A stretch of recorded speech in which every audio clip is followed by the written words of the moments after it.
M&O Conference Sports broadcasts are brought to you by Badger Credit Union, North Honda Motorsports, American Family Insurance, Pat Robbins Agent, Bayshore Credit Union, Riverside Auto, Town and Community Insurance, Prestige Auto Body, Crivets Lumber, Farmers and Merchants Bank and Trust, Tri-City Physical Therapy, Menominee County Federal Credit Union, Pit Stop Quick Lube, BJ's Heating and Cooling, J&R Auto Parts and Service, Menards, Advanced Motors, Peshtigo National Bank, Kane Chevrolet Buick GMC, Bayside Motorsports, and Thrifty Treasures.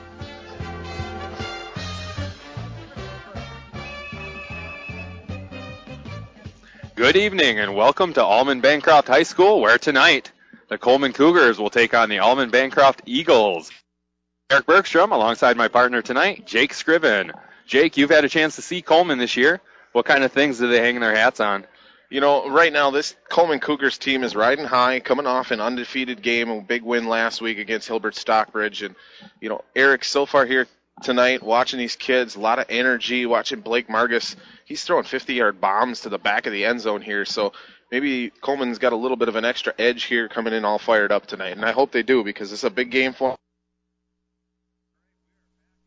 Bancroft High School. We had a little hiccup there, but we're back on the air. We were talking about the Eagles, actually, before we got knocked off the air, and the Eagles are quite the team. They've been putting up a lot of points this year, averaging 50 points a game on offense, and not only that, but their defense as well is quite impressive. They've only given up, prior to last week, 21 points in the regular season before giving up 28 to Athens last week. You know, this team, you know, looking on paper, he had a great quarterback. He was 4 to 7, 166 yards last week, and 1 touchdown, 1,300 yards on the season. You know, this team looks like they want to pass a lot. Go over to the other side of it, they have over 2,200 yards rushing between two guys this year. So this is a well-balanced team if you look at them on paper. They run a very similar offense to Coleman with that pistol T, you know, a couple different formations. I'm sure if they get into trouble, they get down in the game, they're going to run maybe a spread and try to get some guys down the field and throw the ball well. But, you know, looking at this Rickmeyer, he looks like he can throw the ball pretty well, and they got a couple of running backs as well, and Austin Bunders and Derek Bumgartner that can rush the ball as well here, Eric. That's right. Austin Bunders scored 20 rushing touchdowns this year, and Derek Bumgartner had 16. So just some huge numbers put up by this Eagles team, and it's going to be a great game tonight. Tonight's broadcast is being brought to you by North Motorsports, the area's only full-line dealer of Honda, Can-Am, Ski-Doo, Sea-Doo, and Snapper outdoor products. From their friendly sales staff to their certified service technician, they've got you covered. Visit North Motorsports at 3711 10th Street in Menominee, or give them a call at 906-863-5592. Also, Kane Chevrolet, driving the game to you as the #1 truck destination north of Green Bay. Kane Chevrolet, Buick, GMC, O'Connell, and Marinette. That's how Jake and I got here tonight, safely and in style, in the Chevy Equinox. Looking for a new set of wheels? Check out Riverside Auto, located on Highway 64. Whether it's a Chrysler, Dodge, Jeep, or Ram, they'll help you get into the perfect car.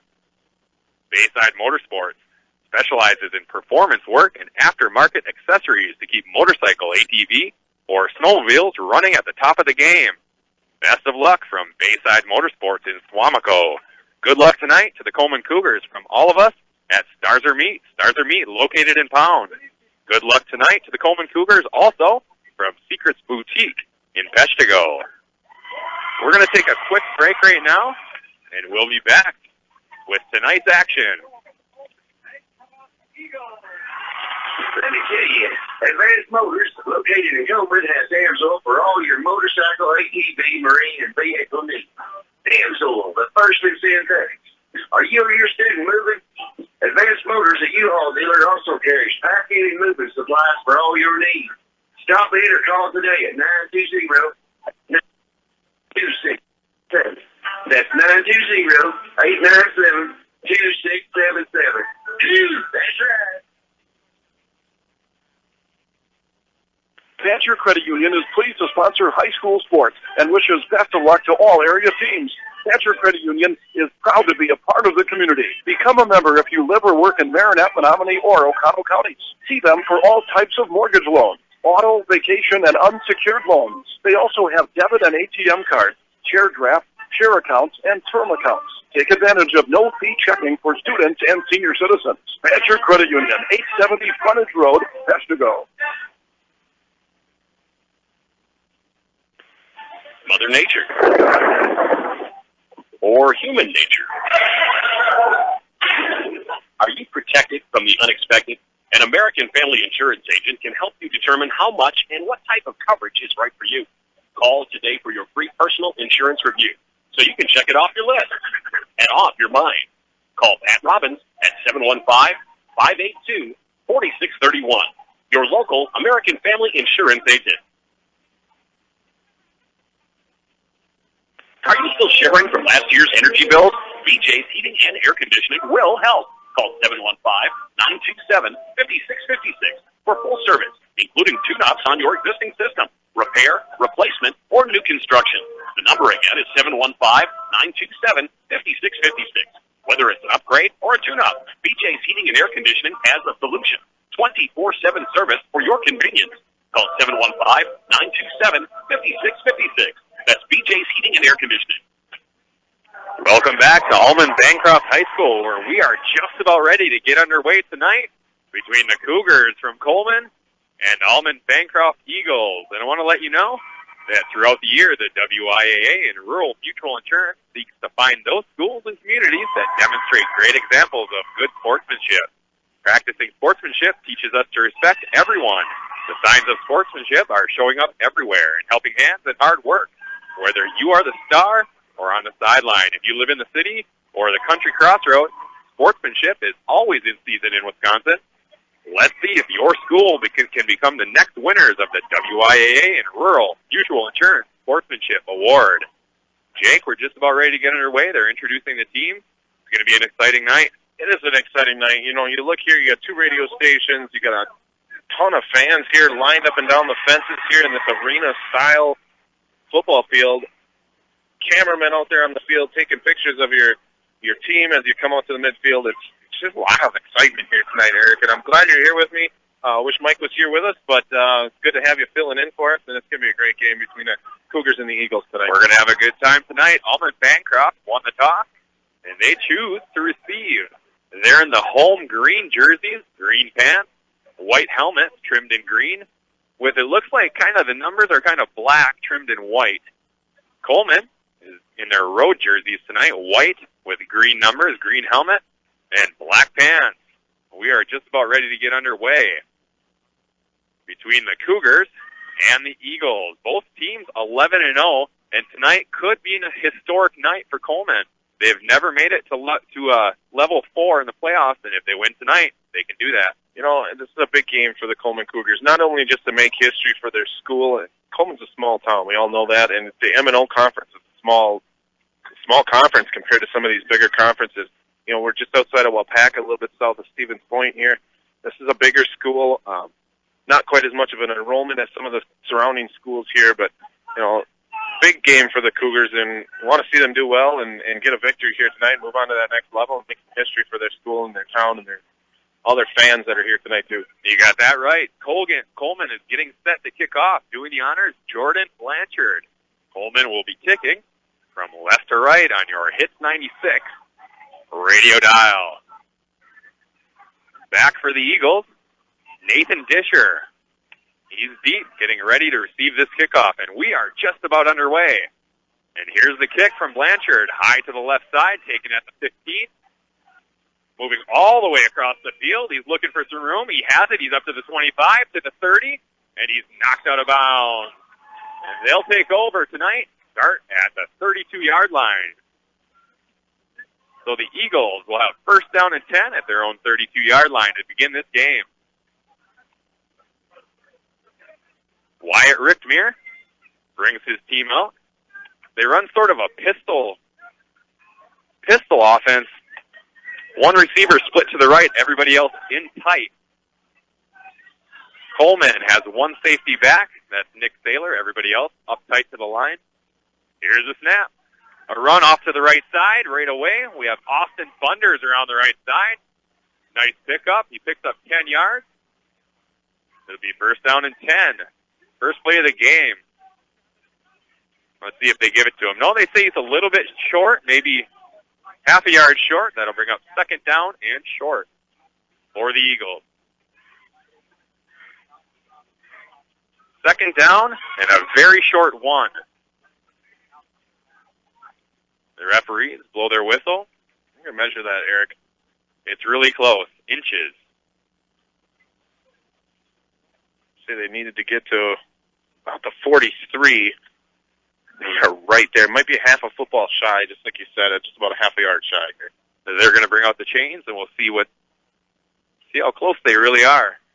11 minutes, 29 seconds left. We're just underway, and we're scoreless here. They stretch the chains out. I got it. And it is a first down by the nose of the football.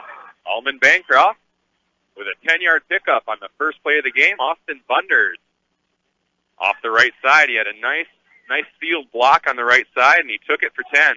Kind of almost an end around coming off that wing position and just moving across the field from us. A nice little play, a nice field block on the right tackle spot there, too, by the Eagles. Ricksmeyer up to the line. He gets it. Hands it off. This time they go to the left side, and we have a flag. Derek Bumgartner had room. He brought it into Coleman territory, but there is a flag, and I believe it's going to be a hold. We'll see what the referees say. Right above the line of the scrimmage there, Eric, and just so our listeners, we've been saying this all season long, holding penalties in high school are from the spot of the foul, so it's not from the line of scrimmage. Looks like they moved that up a yard, so it'd actually technically be about a 9-yard penalty. Right. All set done. So that'll bring them back. See where they mark it off to. All the way back almost to the original line of scrimmage where they started this game. They're going to start now at the 34-yard line. First down and 10. Actually, first down and 19, 11 minutes, 17 seconds left in the first quarter. One receiver to the right, everybody else in tight. Rickmere in the shotgun. He pitches to the right. He has Bunders, and Bunders has room across the 40 to about the 41-yard line.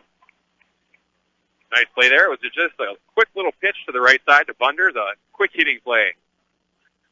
Now look, right now, these first couple of plays here, even on that penalty, Eric, I'm kind of watching. They just have Coleman pinched right in tight. Maybe too many men in the box here. They might want to think about spreading out and getting a defensive end or an outside linebacker to kind of cover off that sweep, power sweep that they're kind of running right here now.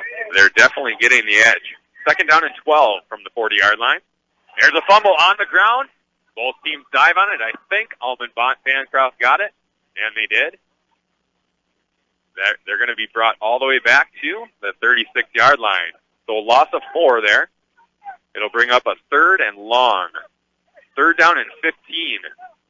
Big test here for the Cougars just to get to that fourth down mark. They're not in 4-down territory here. Big stop here to get a punt and get the ball.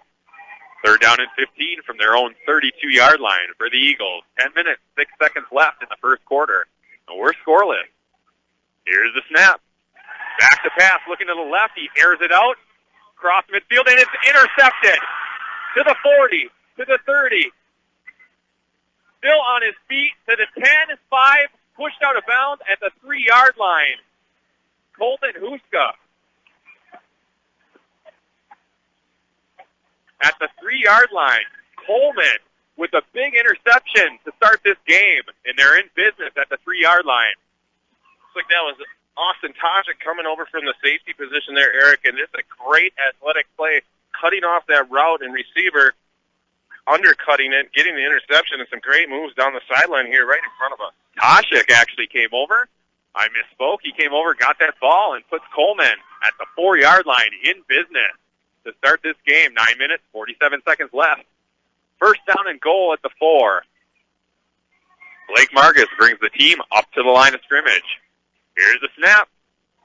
Running off the right side. Trying to get to the goal line. Is that Huska? And he powers forward. He gets a couple yards. Colton Huska picks up a couple. That'll bring up second and goal from the 3-yard line. 9 minutes, 25 seconds left in this first quarter. We're scoreless, but Coleman is knocking on the door.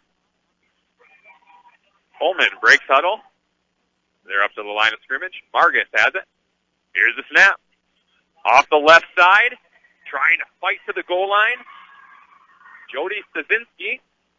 He does not get in. It's going to bring up a third down and goal. big boys on the Eagles' front four, front five there, kind of running a goal line defense. Can't really tell from this close to the goal line what they're actually going to run when they're in the midfield here, but some big boys right there in the center, Eric and then Gerard. Tough spot for Coleman to run up the middle here. Third down and goal from the 3-yard line for the Cougars. Here's the snap. Huska up the middle, fighting for the goal line, and he gets in. Touchdown, Coleman. And they're on the board first to begin this game. What a way to start, Jake. Great defensive play, Eric. You go back to Austin Tajik catching the ball right down here in front of us, running it back, and just giving a golden opportunity for the Cougars to put 6 on the board, and they did just that. 3 plays, quick drive, only 5 yards of total offense there, but hey, it worked. Touchdown, go Coleman. At the 8:34 mark of the first quarter, Colton Huska, a 3-yard touchdown run. We await the extra point.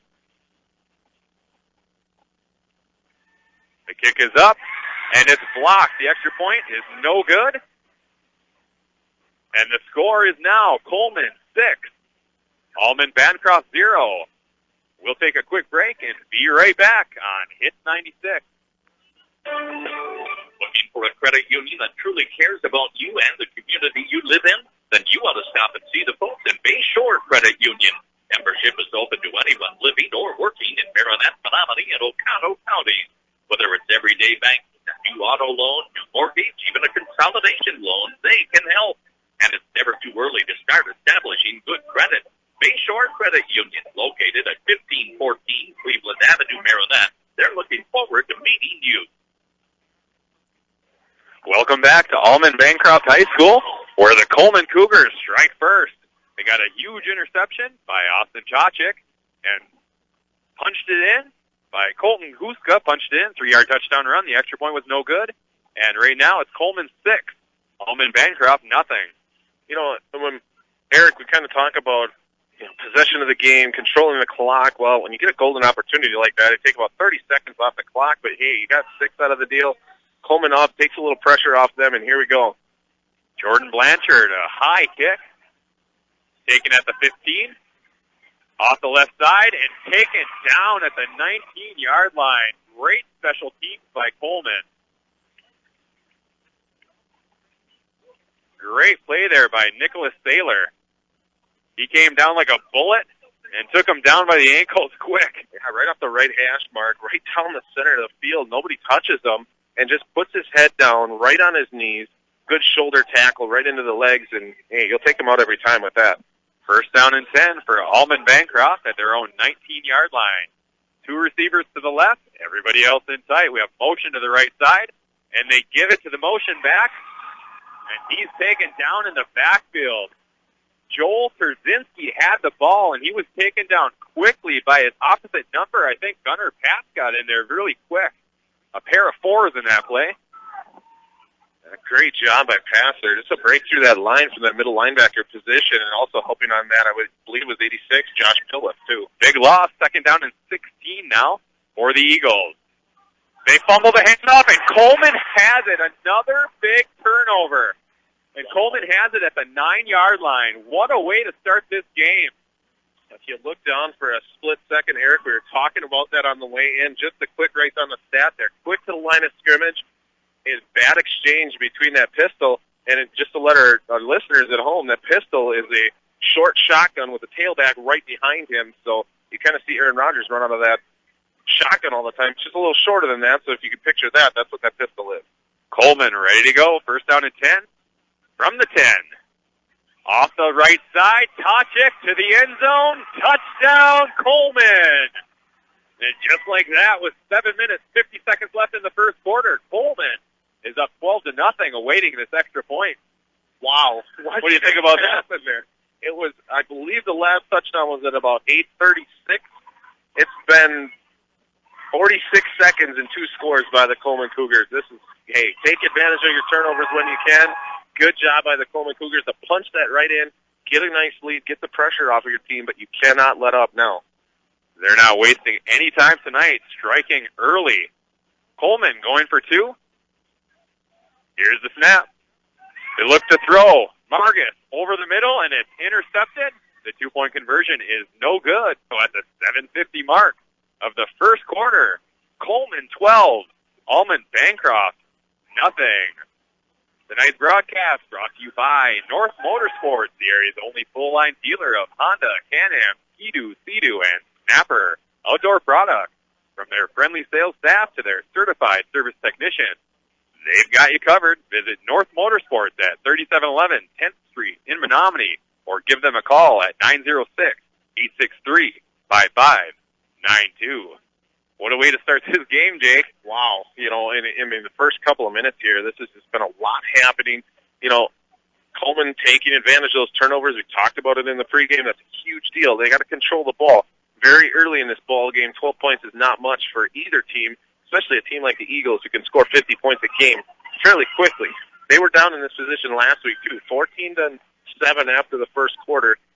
You know, they came back in the second quarter, put up 21 points. So if you're the Coleman Cougars, you cannot let up right now. You got to keep your foot on the gas, keep making plays, slow them down on offense, keep their running backs at bay, keep their passing game at bay. You're going to come out with a victory here tonight. It's early, but you're in the right position so far. Definitely right, and we're just about ready for the kickoff. Nicholas Saylor, or Jordan Blanchard, sorry about that. Here's the kick. It's on the ground, bounces all the way to the 15, taken off the right side. Has a little bit of room still on his feet. He gets up to about the 32-yard line, and that's where Almond Bancroft will take over. First down and 10 from their own 32-yard line. They trail 12-0. Coleman coming out and quieting this crowd quickly. The crowd was so excited to start this game, and just like that, Coleman jumps on them and quiets the crowd right away. The Eagles break huddle. One receiver to the right, one to the left. In the pistol. Richtmeier has it. He gives it a running play off the left side. Nothing doing. Coleman all over that. Tochik got in there. He was in there quick, so was Gunner Pat. Nothing doing there for Bunders. You got to like how the defense is playing right now. It looks like there is a flag on the play. Looks like another hold. Yep. Holding against Almond Bancroft. That'll push them back. They've had just a nightmare of a start tonight. Turnovers, penalties, anything you can name, they've had happen to them so far. Absolutely, and you know, you almost look at this like a basketball game here. It's kind of been a run for the Coleman Cougars. You might want to take a timeout right here, settle your guys down on offense. Interception, a fumble, both turned into 12 points right off the bat. You got to settle your guys down here, get a rhythm back in, get an offense, get a drive going if you're an Eagle. I think you're right about that. They need to settle down for sure. First down and 17 from their own 25-yard line. Here's the snap. Inside handoff met stiffly by the Coleman Cougars. Nothing doing there. I was telling you about him on the way down here, Eric. That's Zaleski and Phillips on the left side. Good job by the Cougars. You break that line and bam, done. How about that? Inside handoff. As soon as he got the ball, he was taken down, met with force by the Cougars. Again, another negative play. It's now second down and 20 from their own 22-yard line. Nothing happening for them right now. They break huddle. One receiver to the right. Everybody else in tight. We have motion. They try to go inside. This time they do have some room. Nice little 6-yard pickup. But it's going to bring up a very long third down for the Eagles. Another great opportunity for Coleman right now to get their defense off the field and give their offense a good chance. Keep those legs. You know, 8-yard pickup there by Bunders. You know, two good carries for him tonight. He's got 2 carries, 18 yards. He's doing a good job. They just need to get him the ball a little bit more often here. He's probably been their most successful runner so far against this Cougar defense. Third down and 12 for the Eagles at their own 29-yard line. We have a timeout. Eagles, they're going to take a timeout. Like you said, Jake, they're going to want to settle things down, talk it over, and get back on the field and see what they can do. Jake and I will take a quick break and be right back on Hit 96. Kermit's Auto Parts in Dyer Street, and Kermit carries quality CarQuest parts. Is your car in need of repair? See Kermit's Auto Parts, your authorized CarQuest dealer. Some of their featured products include batteries, spark plugs, filters, brakes, new water pumps, and so much more. Come check out everything Kermit's Auto Parts, your local CarQuest dealer, has to offer, located on Dyer Street in Kermit. Good luck to all teams in the M&O Conference. Welcome back to Almond Bancroft High School, where the Coleman Cougars come out quickly and come out to a 12-0 lead with 5 minutes, 59 seconds left in the first quarter. And it's been a quick start for Coleman. Both of the touchdowns came off of turnovers by Almond Bancroft. At the 8:34 mark, we had an Austin Tochik interception, and Colton Hushka had a 3-yard touchdown run. The extra point was no good. A little bit later, at the 7:50 mark, Tochik took it in himself, 10-yard touchdown run. 2-point conversion, no good, and that's where we stand right now, 12-0. Here's the snap for the Eagles. They look to throw. They're looking deep off the left side. They have a man all the way to midfield. Nice reception there by Dylan Bunders. I don't know if that's Austin's brother, but it may be. Dylan Bunders with a huge reception all the way up to the 50-yard line. A big conversion for the Eagles. Just what they needed, I guess. Oh, it was a good timeout, Eric. You look at that, and kind of like I said, you're coming off your game, 2 turnovers, turned into 12 points. You need to settle these guys down and say, hey, it's early in the game. Let's go to business. Let's get a drive going. They break huddle. Here's the snap. They pitch it to Austin Bunders off the right side, and he picks up 2. That'll bring up 2nd down and 8 for the Eagles with 5 minutes, 29 seconds left in the first quarter. They trail Coleman 12-0. Rickmere huddles up his team. Coleman doing a great job. On those outside runs, when they first get the ball, it looks like they have some room, but the closing speed of Coleman is very impressive. Yeah, the first drive, Eric, there just wasn't quite that closing speed there. A quick adjustment by the Coleman Cougars coaching staff. Now they're in business. Here's the snap. They try the left side this time, and they do have a couple yards all the way down to Coleman's 41-yard line. That'll bring up a 3rd down and a long 1 for the Eagles. Big play here for them. 4-down territory. 4 minutes, 37 seconds left in the first quarter. The Eagles break huddle. 1 receiver to the left. Everybody else in tight. We have motion to the left side. Noah Kolak. They try a left side run. Nothing doing there. Derek Bumgartner had the ball, but he was taken down by Gunnar Patz, who just blitzed through there. A rush blitz, and he took him down. Great job there by Patz. You have to be impressed with his run defense of Coleman so far tonight. Absolutely. They're getting through the gaps. The front 4, the front 5 are doing their job and standing up their guys so the linebackers can get up to that first position and make a play. Big play here. 4th down and 1 for Almond Bancroft. Here's the snap. They go off the left side and they're met and taken down just like that. What a play there by Donovan Selesky. Busted through and takes them down. Coleman takes over at their own 41-yard line. All season long, Eric, we've watched this young man. He is a good middle presence and a good run stopper. And right there, perfect job, Donovan. And only a junior, so you look forward to this young man next year. He's a big boy in the center of that Coleman Cougar front line. You told me about him coming here, and he's been everything you said he was. Coleman with a 1st down and 10 from their own 41-yard line. Here's the snap. Margus takes it himself and has room, and he crosses into Eagles territory all the way to the Eagle 49-yard line, right at the stick. Looks to be a 1st down from where we are. We'll see what the referees say. What do you think? It looks like it to me. It's going to be close.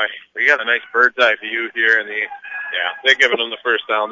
They heard me right on the stick. Yeah, good job, Eric. I know, I try. Give the Coleman Cougars their 1st down. That's close. Hey, he even gave him a little bit better spot now that he got the ball lined up on the hash mark. That's a good thing. All of a 1st down. Nice run by Blake Margus right up the middle, keeping himself. 1st down and 10, Coleman in Eagles territory. There we go, off the right side. They have a nice run, still fighting past the 40-yard line all the way down to the 39. Jody Zaczynski with a great run.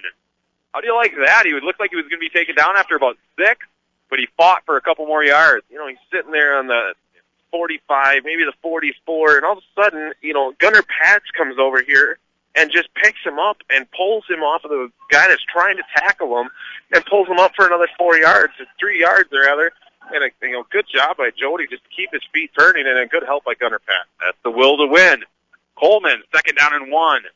Up the middle they go.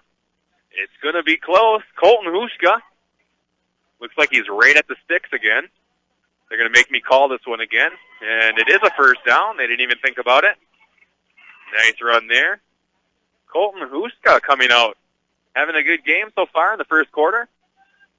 First down and 10 from the Almond Bancroft 38-yard line. 2 minutes, 32 seconds left in the first quarter. Coleman leads 12-0. Coleman breaks huddle. Here's the snap. Pitch to the left side. Trying to string it out.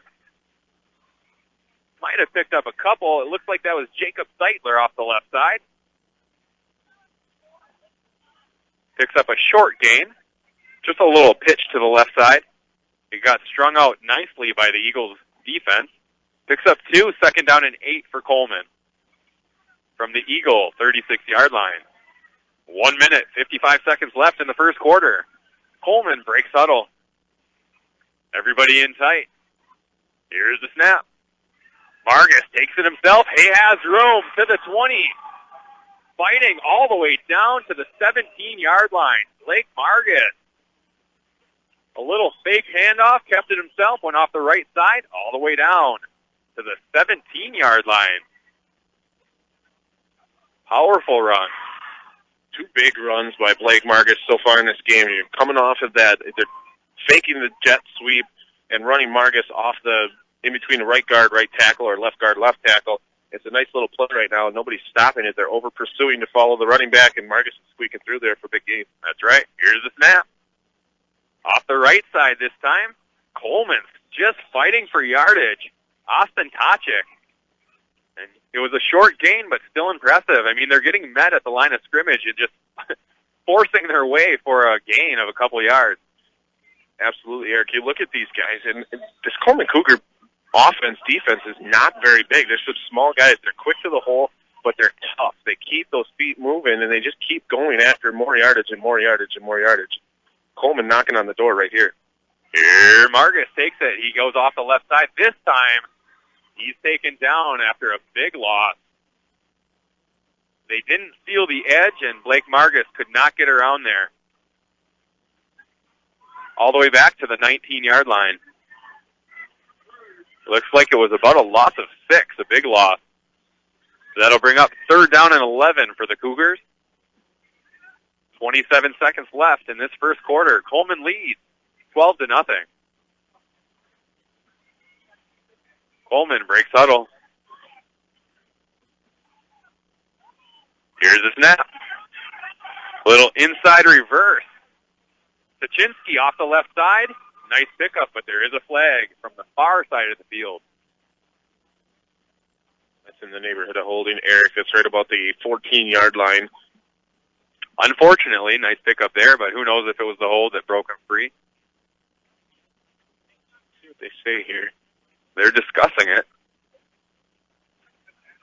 Both sides. I thought I heard the referee say it's quiet here in the Almond Bancroft. Very quiet. Hold. It is against Coleman, a holding. And that is the end of the first quarter, I believe. The referees are still discussing it. Let's see what they do here. They're going to mark the football, mark the penalty off back to about the 23-yard line. Do one more play. One more play. Well, why would they do? Should switch ends here. I think that's what Coach Jeff Bronson is talking to the referee about, that they should. Being that if it was a half or the end of the game, you would run another play. Right. But being the quarter, you might as well just switch ends, mark the ball down on the 23 here on the right side of your radio dial and go from there, but apparently not the case. That's why we're up here and the referees are down there. They know better than us. I'm going to go down there and figure this out. I think they figured it out, though. Coleman's huddling up. 3rd down and 15 from the Eagles, 23-yard line. Coleman leads 12-0. There's zeros on the clock, but Coleman needs to run this play to end the quarter. They break huddle, everybody in tight. Margus gives it up the middle. Pickup of a couple yards there by Colton Huska, and that is the way the first quarter will end, with Coleman on top, 12-0. Jake and I will take a quick break and be right back on Hits 96. Hi, this is Paul, CEO of the Menominee County Federal Credit Union. We're proud to sponsor high school sports on Bay City Radio, and we encourage all of you to support high school athletics as well. We know there's no better way for our young people to learn the lessons of life than by competing in sports. The Menominee County Federal Credit Union, where you dream the dream, will help make it come true, with locations in Powers, Kearney, Stevenson, and Menominee. Persons living or working in Marinette and Menominee counties are eligible for membership. Welcome back to Almond Bancroft High School, where the Coleman Cougars start off quick tonight. They lead 12-0 at the end of one. And hey, high school football, just like tonight on a crisp Friday evening, is ingrained in the autumn culture of many communities throughout Wisconsin. The WIAA is determined to preserve the excitement of Friday nights under the lights. High school football is the safest it has been, with better teaching, better rules, and better equipment. Contrary to the nature of some reports, the risk of serious injury in high school football is less than ever. We are just about ready to get underway here with Coleman leading 12-0. Coleman traveling from right to left on your Hits 96 radio dial. Coleman spreads two receivers to the right. Everybody else in tight. Margus drops back, looks to the right, lets it go over the middle. Beautiful pass, and it's intercepted off a tip at the goal line. And they have a lot of room up the left side, to the 30, to the 40, 50, 40, 30, 20, 10, 5, touchdown. What a bad break. It was a great throw off the hands of the receivers into the defender's hands, and we have a 100-yard interception return for a touchdown. Absolutely, Eric. Tough break right there. Josh Pillett right over the middle, had the ball in his hands, got popped right at the goal line. Would have been a touchdown if he hangs on. You know, the ball just kind of sits there midair, and the safety comes up, takes it right out of the air, runs down the left side, and 100 yards, maybe 101 from where he was standing, and it's a touchdown. And right there, a mistake by the Cougars. It happens, unfortunately. Hey, you got to come back, get this ball, and run it right back down the field and get another score and get your lead back. So it's now 12-6. Coleman with the lead. We're awaiting the extra point. So just like that, after a first quarter dominated by the Cougars, the Eagles come right back on the first play of the second quarter and score on a 100 or 101, depending where you're sitting. Interception return for a touchdown. We await the extra point. The kick is up. The kick is good. Doing the honors, Wyatt Ricksmere, the quarterback. He knocks it through. The score is now Coleman 12, Almond Bancroft 7, The WIAA salutes the thousands of student athletes that compete in interscholastic athletics each year, as well as the sacrifices and support of parents and communities in making these educational experiences available in schools. The entire membership and generations of loyal fans acknowledge these opportunities can never be taken for granted. Take pride in the enthusiasm, sportsmanship, and accomplishments associated with high school sports. This is a message from Hits 96 and the WIAA, keeping the education in sports. What a change, Jake. Wow.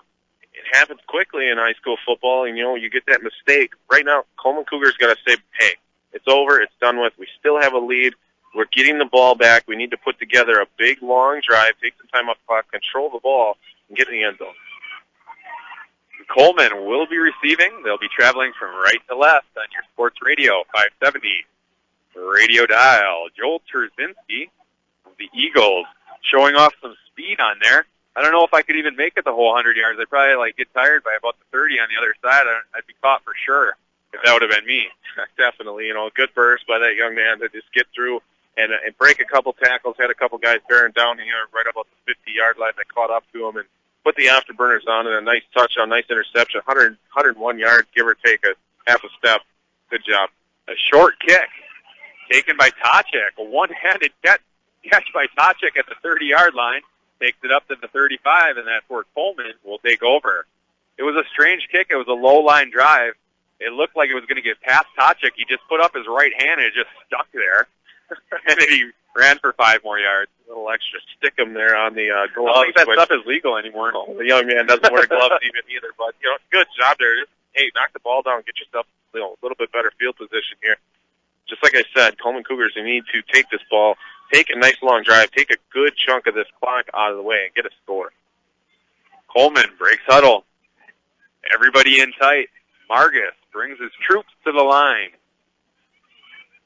Here's the snap. Off the left side they go. They're hit immediately, and then he bounces it. Sachinsky, it looks like he was going to get stopped at the line of scrimmage, bounces off with a spin move and brings it all the way up to the 44-yard line, a big 9-yard pickup.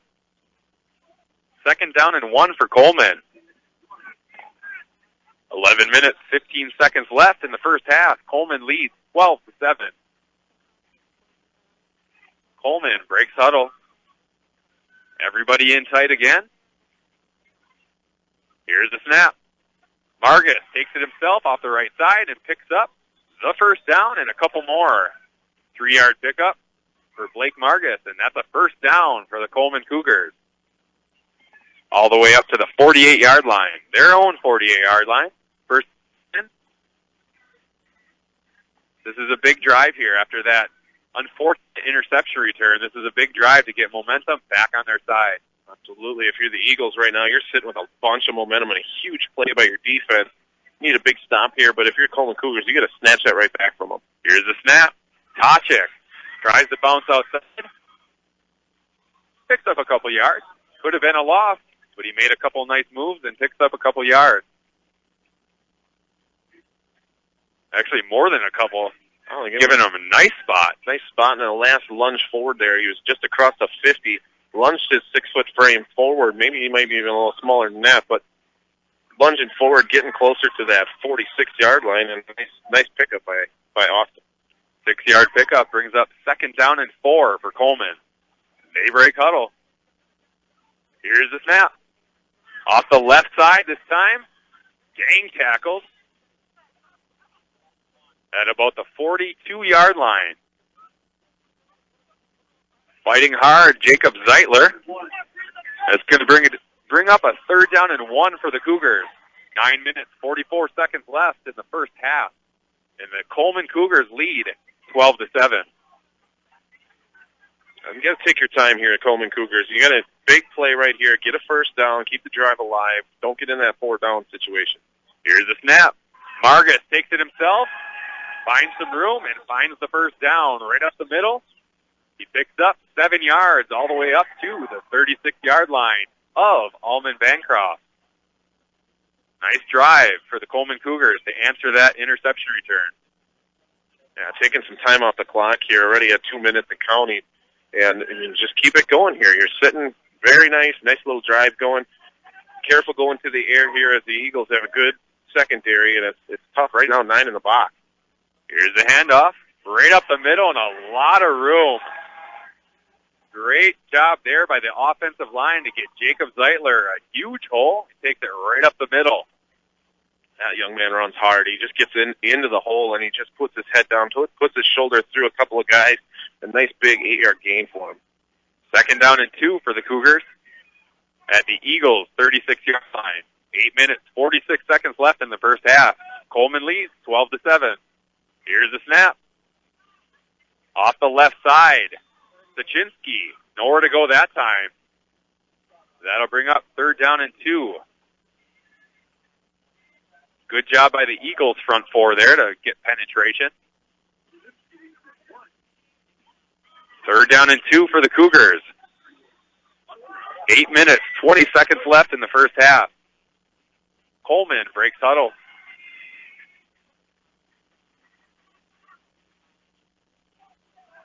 Blake Margus under center.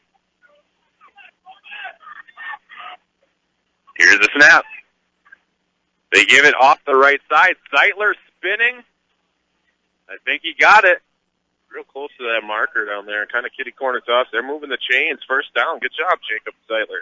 First down and 10, Coleman.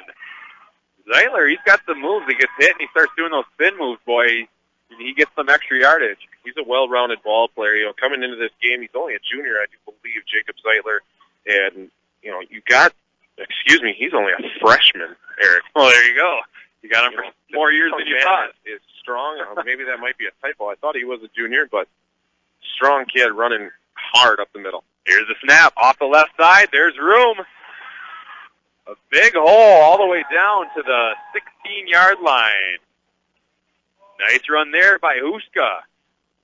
How about that offensive line blowing holes open? Yeah, absolutely, and that goes right down to the tight ends. They run 2 tight ends on each side. This is a well-oiled, you know, five down linemen, and they got the 2 tight ends on each side. So there's 7 guys blocking up there all the time.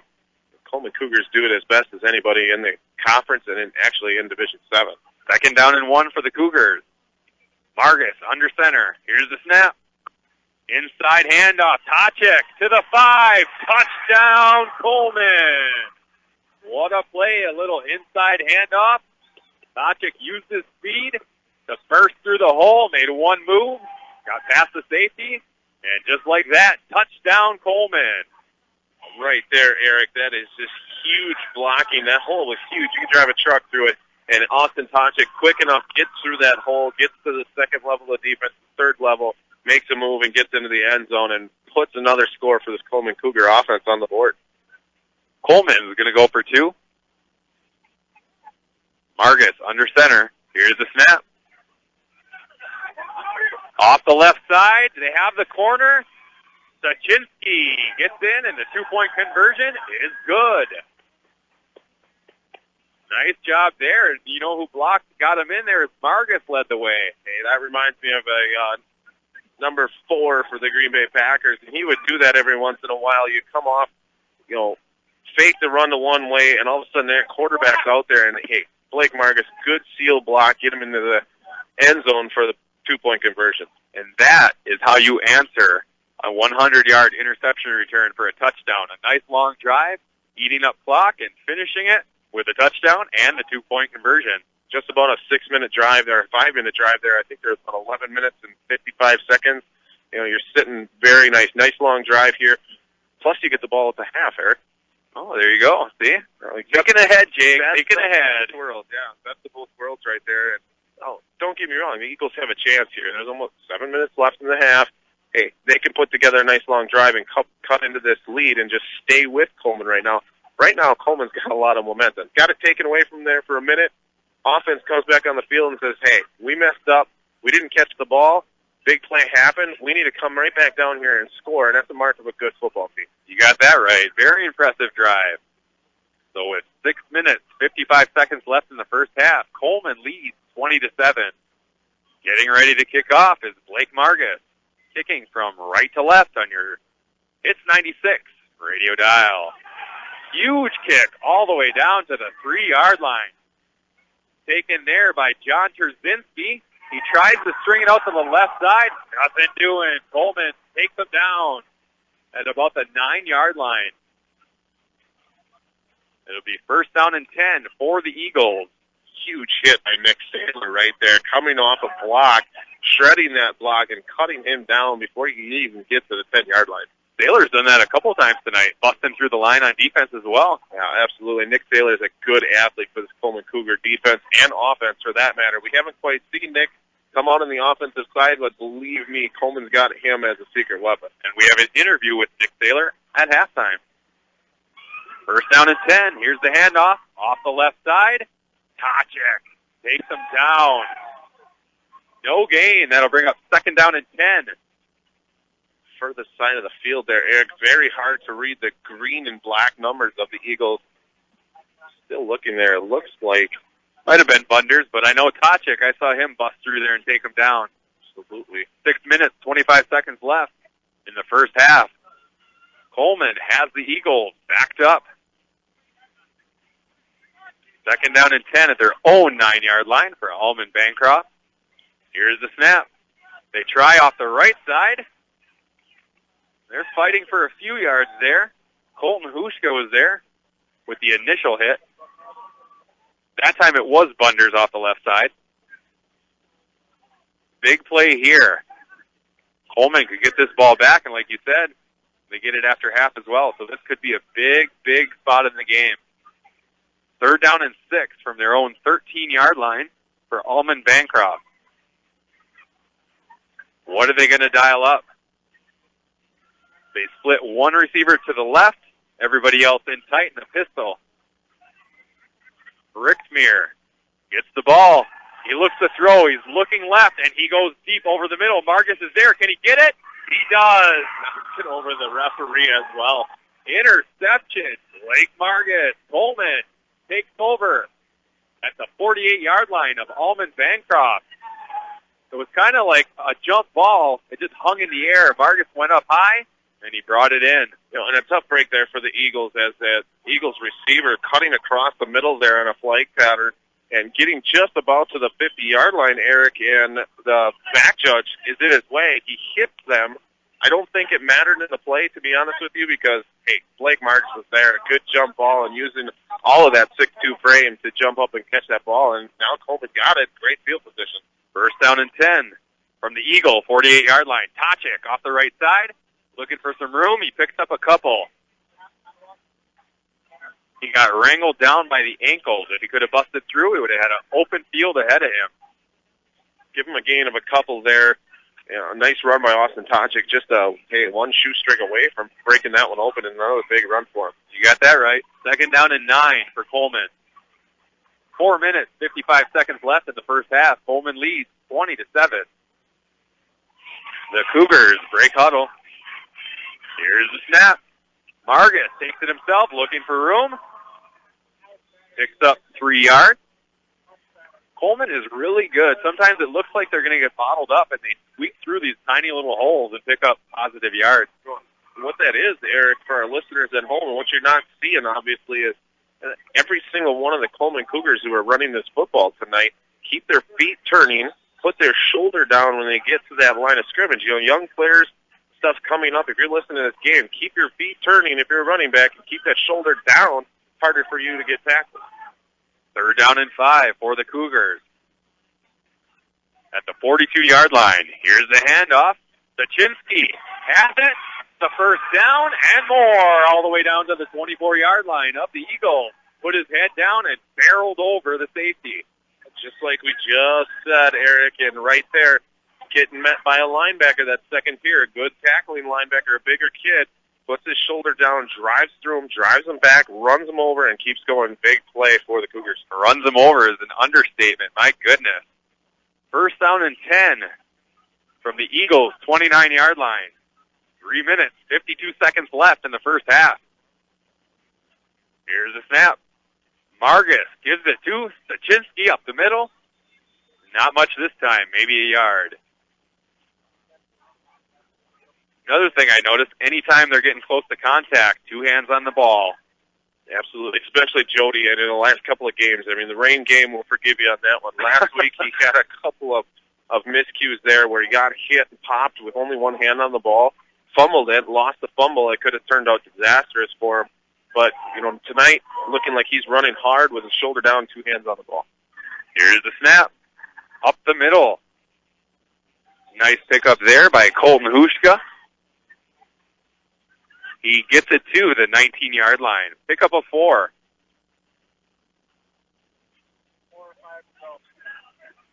Two minutes, 55 seconds left in the first half. It's going to be 3rd down and 4 for Coleman. And they break huddle. And they're traveling right to left on your Hits 96 radio dial. Here's the snap. Margus takes it himself, fighting for extra yardage. Can he get to the sticks? It's real close. He just about got to the 15-yard line, so it's going to be really close. It's hard to judge here as we're up in our crow's nest across the field right behind the Coleman bench, Eric. And looks like they're going to call it a 4th down. They must have to get right to the 15, and they're just not quite there yet. 3-yard gain by, I think that was Margus that had that last one. It was Margus. 4th down and 1 from the 16-yard line of the Eagles. And we have offsides. I think they drew him off, or did the offense move? They're saying Coleman moved, Jake. It looked like as the linebackers came up to the line of scrimmage just to try and scare somebody, it was number 52 and Isaiah Spahn, I'm wrong, 52 here, Hunter Stadola, just wiggled just a little bit here. Referee saw it. Unfortunately, 4th and 6 here. Hasn't been a problem for the Coleman Cougars. They've been chipping off 4, 5, 6 yards of carry here. So big play for the Coleman Cougars to keep this drive going before the end of the half.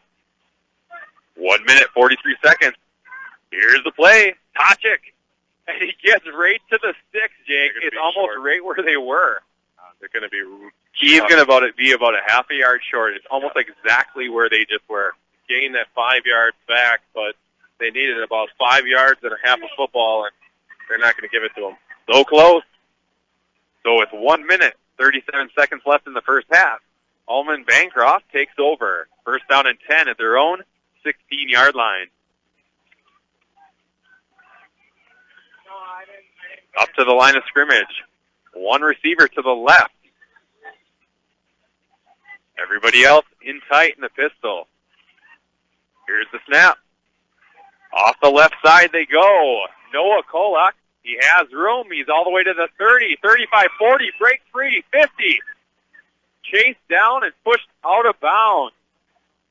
Who came up and saved that touchdown? Josh Pillett coming, just tracking him right down. Josh Pillett's a very tall young man, and just using that long frame to catch up to him and get down the field and save a touchdown here.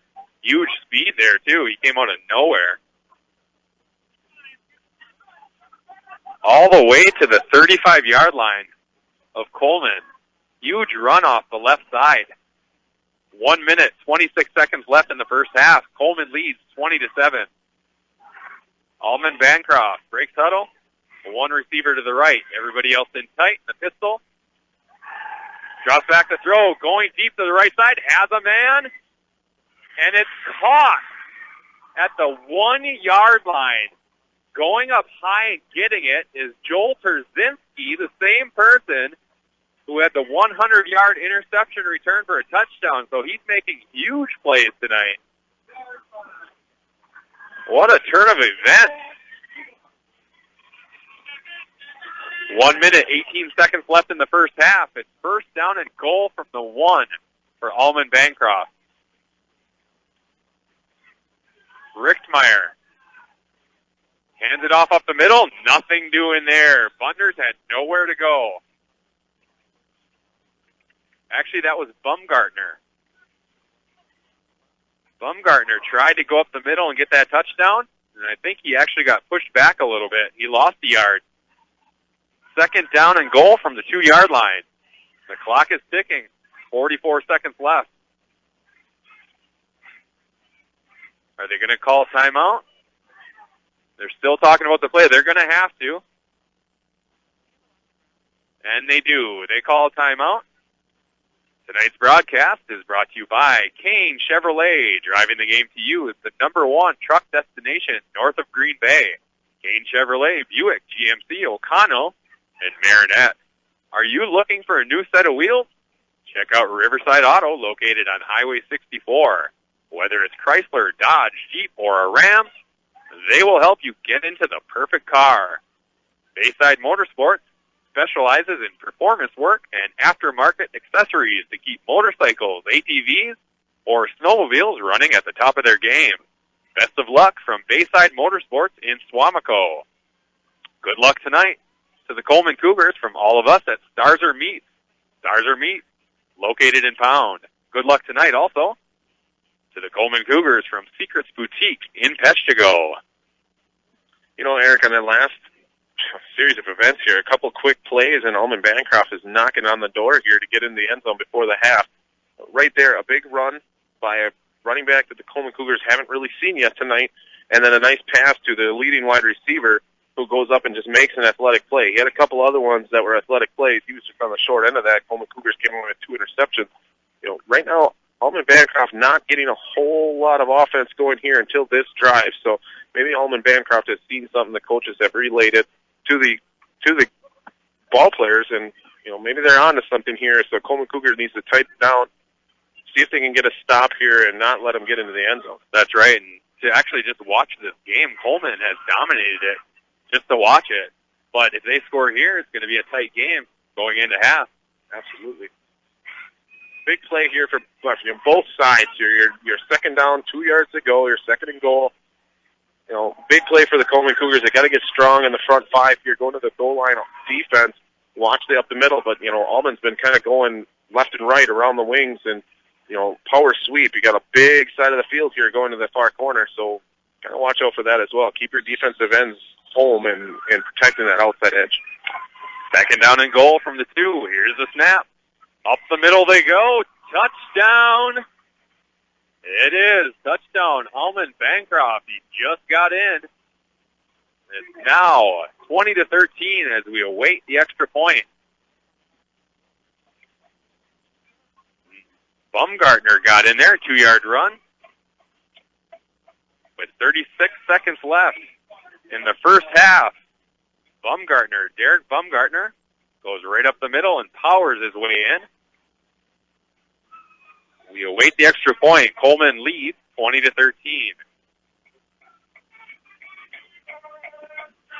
Kicking for the Eagles is Wyatt Richtmere, the quarterback, and he's a straight-on kicker. No soccer style for him. And it looks like we have maybe movement. Let's see what they call.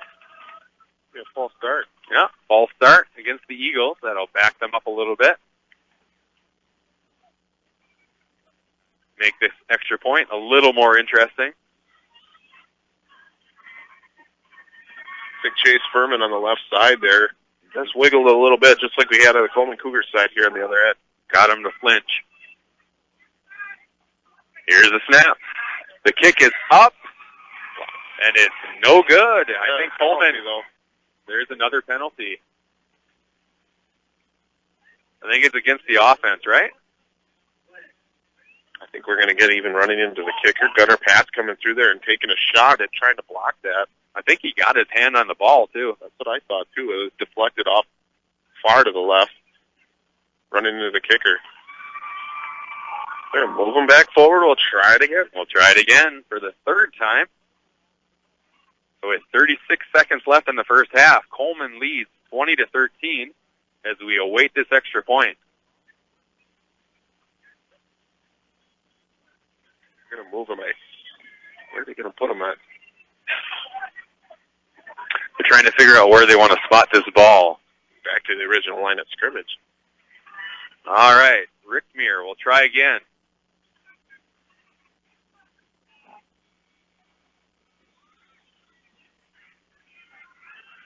We await the snap.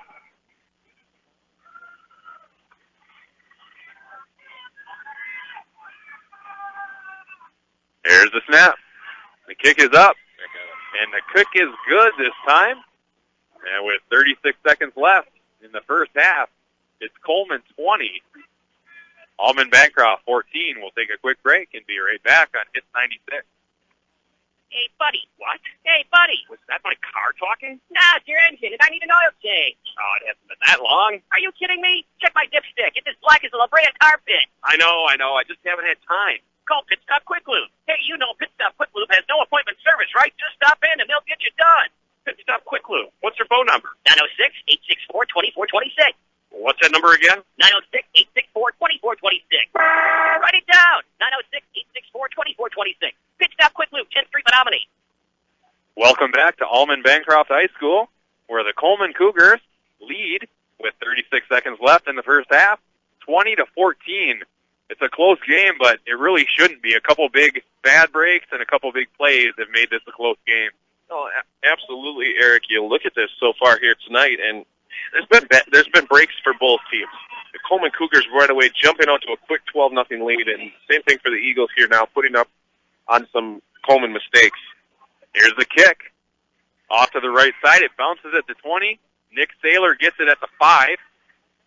Looking for some room. He finds some room up the left side, and he gets it up to the 20, which is fortunate because he was going to get buried under on the 5-yard line.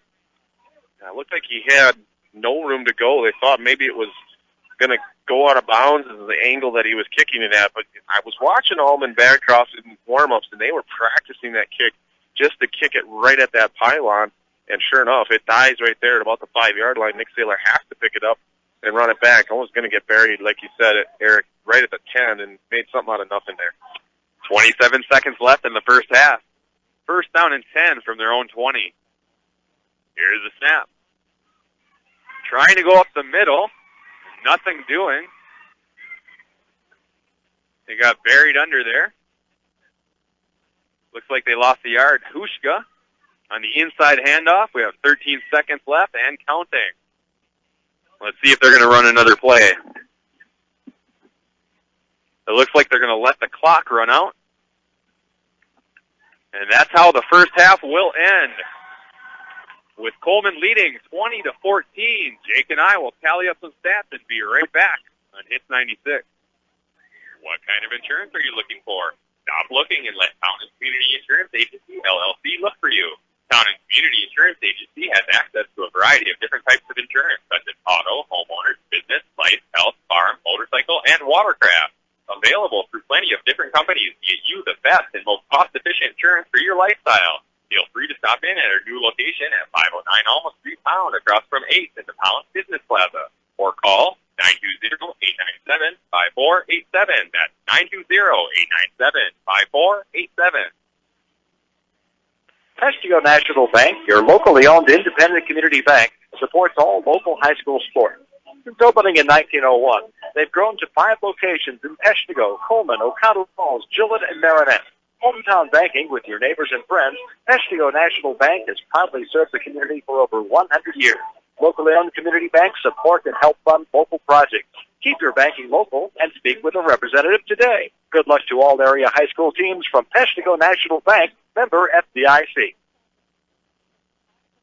Kim Barrett and all the staff of Tri-City Physical Therapy and Sports Medicine in Marinette are committed to get you back to your quality of life. Tri-City Physical Therapy has been in business for over 25 years and specializes in the treatment of shoulder, knee, and back, as well as general physical therapy. Let them help you overcome pain after an injury or disease. Tri-City Therapy and Sports can provide you with the most skilled and personalized rehabilitation treatment plan possible to help you get back on track. Tri-City Physical Therapy and Sports Medicine at 602 Wells Street in Marinette.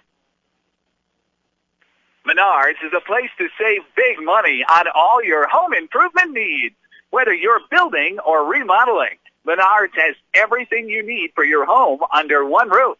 From building materials and tools to carpeting, cabinets, and all the finishing touches, you'll find quality products, helpful, friendly service, and delivery 7 days a week. And at Menards, you'll always find the lowest prices and sales, too. Save big money at Menards.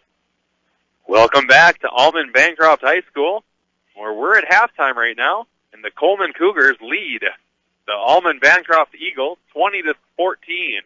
How did we get here? Well, in the first quarter at the 8:34 mark, Colton Hushka had a 3-yard touchdown run. The extra point was no good, and the score was 6-0. That score was set up by a huge interception return all the way down to the 3-yard line. At the 7:50 mark, Austin Tochik had a 10-yard touchdown run. The 2-point conversion was no good, and the score was 12-0 Coleman after 1. In the second quarter, first play of the second quarter, we had a 100-yard interception return for a touchdown by Joel Terzinski of the Eagles. The extra point was good, and the score was Coleman 12, Almond Bancroft 7. At the 6:55 mark, we had a 16-yard touchdown run by Austin Tochik. The 2-point conversion was good, and Coleman led 20-7. With 36 seconds left in the first half, Almond Bancroft struck. Derek Baumgartner had a 3-yard touchdown run. The extra point was good, and that's where we are right now. Coleman 20, Almond Bancroft 14, and Jake has some stats for you. For the Almond Bancroft Eagles so far here tonight, Wyatt Rickmer, 3 attempts, 2 interceptions, and 1 completion for 34 yards. Going over to the rushing statistics, Austin Bunder, 5 of 20. Derek Baumgartner, 7 of 7 yards. And Wyatt Rickmer has 1 rush for -4 yards. He got sacked on that one. So the one big play for the Almond Bancroft Eagles, Noah Kolek, 1 carry for 36 yards, and Dylan Bunders one catch for 21 yards, and Trzynski, one catch for 34 yards. Excuse me, I missed one up there. But all right. We're doing good so far here tonight. Going over to the Coleman Cougars, Blake Margus, just one attempt here so far through the air and an interception on that one, which turned into a huge play for the Eagles. But like we said in the pregame, Eric, this is a team that runs the ball very efficiently and very often. Austin Tochik so far tonight, 6 carries, 45 yards, and 2 touchdowns. Jody Stachinski, 6 carries for 44 yards. Colton Huska, 6 carries for 22 yards. Jacob Zeitler, 4 carries for 17 yards. Blake Margus, 7 carries tonight already, leading the team in carries at the quarterback position for 40 yards. Nick Saylor with that 1 carry lost a couple yards there right at the half. Nobody's caught the ball yet through the air, and Coleman Cougars sticking to their game plan. They've made a couple of big plays. They've also given a couple of big plays as well. Pretty even ball game as far as I'm concerned, and hey, Coleman Cougars just taking advantage of one more of those opportunities and getting a long drive, getting a score. Traded turnovers back and forth here, traded big plays. It's a pretty even ball game, I think, Eric. That's right. I think Coleman's got to be happy. If they just play this game in the second half, they should be all right to clean up the few big plays that they did give up. Well, shortly here, we're going to hear from Nick Saylor. I had a chance to talk to him this week. But first, I want to tell you about the WIAA website.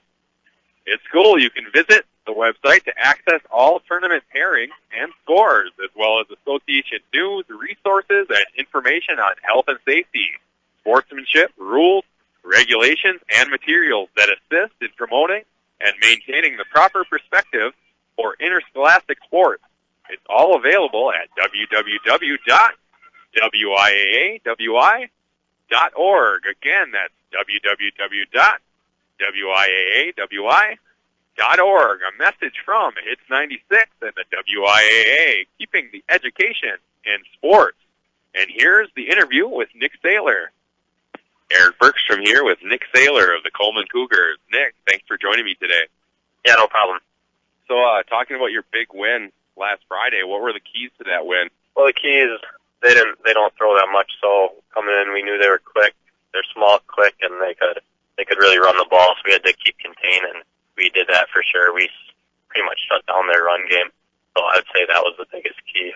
And that got you off to a good start, and it seemed like you controlled most of the game the rest of the way, right?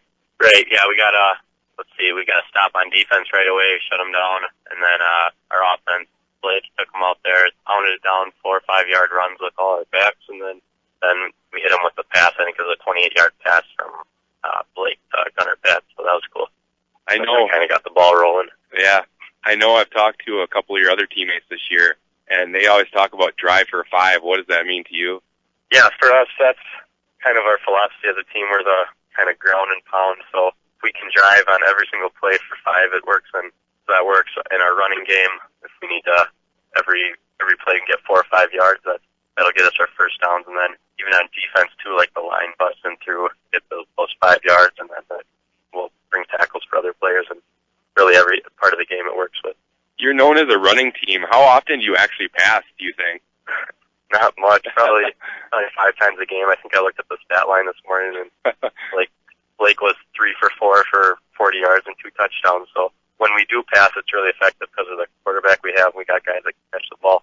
That's and Coach really knows when to call those pass plays too. Catches them off the guard. Plus, we got the personnel to do it too whenever we need to. So it's really an extra weapon. What are your duties like for a receiver? Well, we got it's basically tight end wing we play with. So then as a back, you're basically just a running back if you're a wing. So that you'll have to block linebackers on run plays and so it's just basically like being a tight end or anything like that. I guess I'm kind of a wide receiver, so I don't really play offense. I'll play a couple plays on offense and go wide. Well, if we're lined up as like a wing, which in our base formation is we'll have 1 running back or 2 running backs and 1 wing. So when we played Hilbert, they had 8 in the box. So as a running back or the wing, you'd have to come get one of those outside linebackers. So you're just doing the same thing as everyone else, basically. For you, what do you think is the best thing about playing high school football? Just being out there with your friends. It's just a ton of fun being out there, and you got your community watching, and just it's just a big deal to everyone. It's a lot of fun to be out there representing your school and all the friends you get to do it with. It's a lot of fun. and you've grown up with these guys your whole life, so it's something you can do together, memories you'll make, right? Right, yeah, we'll remember this forever. And at Coleman, we've never made it to level 4 before, so this game Friday, that could make history, and that's kind of been our goal since day one. We put it up on the board, level 4, and then eventually state, but if we could do that, that'd definitely be a memory. It's coming up soon, so you have your chance to do that. Are you guys the talk of the town right now in Coleman? I don't know about that, but yeah, like if a group of us will walk into like the grocery store or Subway or something like that, and then you'll see someone you don't really even know them, and then they know who you are because they've been at the games and they can pick you out like who you are, and so that's pretty cool to see. Oh, I know what I wanted to ask you. One thing, when I was trying to get a hold of you, I looked you up on Facebook, right? Tell me about that picture of you on a rock. Where is that taking place? Oh, is it like my cover picture or something like that? Yes. That was a mission trip we did in Haiti, I think it was 2 years ago. So that was just with some kids we found there. I was running around with them on some cliffs and stuff. That was pretty cool. We've gone to Canada and like Toronto and stuff before, but that was the first time we actually kind of went overseas. Well, kind of overseas, but yeah. Yeah, I just went with my family and it was a good time. We got to see some people down there we knew. So, what are going to be your plans after high school? I'm been looking at colleges. I've applied to some, but I want to go to a 4-year school for business administration with marketing focus, and then hopefully get a minor in like sports management, so I can maybe get a job with some sports team or something like that. Well, next week you have Almond Bancroft. What's going to be the keys to winning that game and being successful? Well, I was just watching their film this morning. They're a big team. They're really quick. It doesn't look like just one back that runs them, that they got a bunch of backs kind of like us. So they can, if you tackle high, they're going to bounce. You got to hit them low, left to stop the run like always, but they do throw a little more than Hilbert and them. So I think they had a lot of big plays in their game against Athens. So left to focus on stopping the big plays and just open field tackling, and those are the keys that I see right away. Well, Nick, have a good week of practice and good luck this Friday. All right, thank you very much. Have a good day. Welcome back to Almond Bancroft High School. I want to say a big thank you to Nick Saylor for giving me some time this week.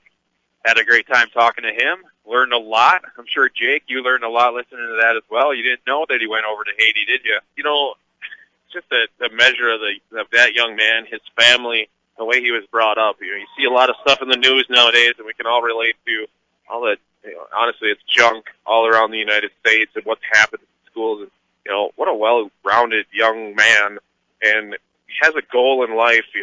Business management degree and a sports management degree. He's got somewhere that he wants to be, and good young man, and that was a good interview. Yeah, that's right. I'll tell you this, I've been interviewing a lot of the local athletes, and I've been so impressed with all of them, the heads on their shoulders and how well-spoken they are and how much about family and friends and what is important to them. And I think that's what's important about these interviews is I think young kids nowadays get a bad rap, and these interviews show that there are a lot of great kids in our area, and they need and they deserve to be spotlighted. And I think that's what we're doing, what we're trying to do. Absolutely. And, the measure of a man and a young man like these gentlemen that are out here right now, hats off to their parents in raising some very fine individuals. Not that they're all fantastic athletes, but they're good in school. They're good in their community, and, good job to the parents. We got to give hats off to the parents and raising these kids properly. That's right, and these kids are trying to make history tonight. They're one half away. They lead 20-14, and Jake's got the news for you tonight. Or back, playoff scene. Yeah, back from the studio. If you're listening, and I know there's a couple of Cougar fans across the way here or even underneath us that are listening. Pepin Alma, the number 1 seed in the other bracket, leading at the half over Spring Valley, the number 2 seed, 7-6. Now, last week, you look at these two games that Pepin and Spring Valley won, 41-6 and 56-21. So a couple of big scoring teams not putting up a lot of offense. So big defensive struggle over there for both those teams tonight here. Tight game. Tonight's halftime show is brought to you by the North Motorsports, the area's only full-line dealer of Honda, Can-Am, Ski-Doo, Sea-Doo, and Snapper outdoor products. From their friendly sales staff to their certified service technicians, they've got you covered. Visit North Motorsports at 3711 10th Street in Menominee, or give them a call at 906-863-5592. Also, Kane Chevrolet, driving the game to you. as the number one truck destination north of Green Bay. Kane Chevrolet, Buick, GMC, O'Connell, and Marinette. And Jake and I got here in the Chevy Equinox from Kane Chevrolet. Looking for a new set of wheels? Check out Riverside Auto, located on Highway 64. Whether it's a Chrysler, Dodge, Jeep, or a Ram, they will help you get into the perfect car. Bayside Motorsport specializes in performance work and aftermarket accessories to keep motorcycles, ATVs, or snowmobiles running at the top of their game. Best of luck from Bayside Motorsports in Swamico. And we have a couple of good luck to the Coleman Cougars, one from Starzer Meat located in Pound, and the other one from Secrets Boutique in Peshtigo. They'd both like to say good luck to the Coleman Cougars. Hey, the Coleman Cougars getting the ball at the half, so they're going to start this second half with the football. Right off the bat, you need to put together a nice long drive, just like they did there late in the second quarter. Got a nice long drive, got a touchdown after that long interception for a touchdown. So, hey, Coleman Cougars come out of this half and put a 5, 6, 7 minute drive together, get another score. It's going to put Almond in a tight spot here to wind down this game. I really don't think Coleman has to do anything different than they did in the first half. Nothing at all. I just think the couple of big plays put them in the spot where they're only up 6, but they really dominated this game. So just come out and do the same thing you're doing and limit the big plays, and you should be just fine. Absolutely. They had a couple of miscues, and it wasn't even that it was a bad play and something that somebody did wrong. It was, hey, they threw the ball over the middle. It's a tough spot to throw the ball. Josh Pillis catches it and gets slammed hard. The ball pops out of his hands and hangs in the air just long enough for the safety to come up, grab the ball. Hey, we had a couple opportunities to tackle him here at the 40 and 50-yard line. So, missed a tackle there. It is what it is. You were up 12. No big deal. Let's come out of here. It's a new half. Call it 0-0 if you're the coaching staff. Tell these boys, hey, we got to come back and we got to get a score. It's 0-0 right now. Don't look at the scoreboard. If you win this half, you're going to win this ballgame. That's exactly right, and you're going to make history because, like we know, they haven't made it to level 4, and they're half away, so they're almost there. Absolutely. A big thing for this community, for these young men to get to that level 4 of this Division 7 playoffs. It's a fun time of year. We have Coleman tonight, tomorrow on Bay Cities Radio. Menominee is going to try to do their part in the community by advancing. They take on Kingsford at Walton Blesch Field, and that game's at noon. And you can hear that with Josh Kellner on Hometown Radio 103.7. So it's an exciting time of year. Locally, we have Coleman and Menominee really trying to make some waves locally in the playoffs in Michigan and Wisconsin. Absolutely. The Menominee team, what a talented team this year. We were talking on the way down. We were talking football, basketball, baseball, all sorts of fun stuff, and what, October brings, and now just slightly into here, November, high school, state playoffs all around the country. You got college football, you got professional football right in the middle of everything. Teams vying for those playoff berths at college and, trying to wiggle themselves around. Not my team, but anyway, go ahead. Let's not go there. You're from where? Michigan? Yeah, let's not talk about blue team. How many wins? No, I can count it on one finger, put it that way. Right. Unfortunately. And all joking aside, it's just a fun time of the year. Deer hunters looking forward to in a couple weeks, the deer season starting. There's nothing better than fall. Period. My favorite time of year, definitely, right? Absolutely. So as the teams come out and warm up here, what are your predictions here for the Eagles, Eric? For the Eagles, they're going to have to go, and they're going to have to come up with something different because you cannot rely on big plays like that to win this game. They're going to have to figure out some way to sustain offense because they haven't had even one drive yet that's sustainable at all. The one drive they scored on at the very end, the only reason they got down there is because they had that huge bomb down to the 3-yard line or 1-yard line or whatever there is. They have not had any long, lengthy drives at all. Kind of like, our halftime interview there. They just haven't had the rushing attack tonight. You got one young man with 20 yards rushing, another with 7, one with 36. A big play there to get them down the field, get them into scoring range. But other than that one big play, they have zero offense. They have 2 big plays, one passing, one rushing. They have no big plays here tonight. So Coleman Cougar defense, hey, step it up to the next notch here and let's get a victory, get to the level 4. Coleman's got some run stuffers, that's for sure. Every time it looks like the Eagles have a chance to make some yardage, Coleman busts through and takes them down, so give them a lot of credit. And my big man in the middle, Donovan Gillespie. You talked a lot about him on the ride here. He's a tough kid, doesn't get a lot of recognition being I was a lineman myself. I know how it is in the center of that line. And he scored a touchdown, I heard, too. He scored a touchdown. You betcha. So, we'll see if he can do that tonight. Story for another time. Another show. Well, hopefully we have another show next week. We'll see if Coleman can do that tonight. We're just about ready to get underway. Kicking off for Almond Bancroft, Dylan Bunders, and he's kicking from left to right on your Hits 96 radio dial. It's a short kick to the 25-yard line. Off the right side, Nick Saylor has it, looking for room, gets up to the 35-yard line, and he's taken down, and that's where Coleman will start the second half. First down and 10. Let's see if they can get a nice drive going here. I know you were talking to me on the ride up here about Coleman, and I was talking about how, you know how long usual high school games are, and you were saying, well, Coleman, they run so much that the games go by very quick, and you were right. Their drives really chew up time on the clock. No, they absolutely do. You know, typical high school football game is 2.5 hours. Some of these Coleman games this year have been 2 hours, if not less. So, first down and 10 off the left side, all the way up to the 40-yard line. Nice run there. Pickup of 5 to start this second half. Huska. It'll bring up second down and 5 for Coleman.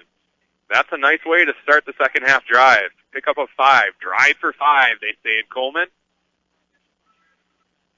And that's what they do on the first play.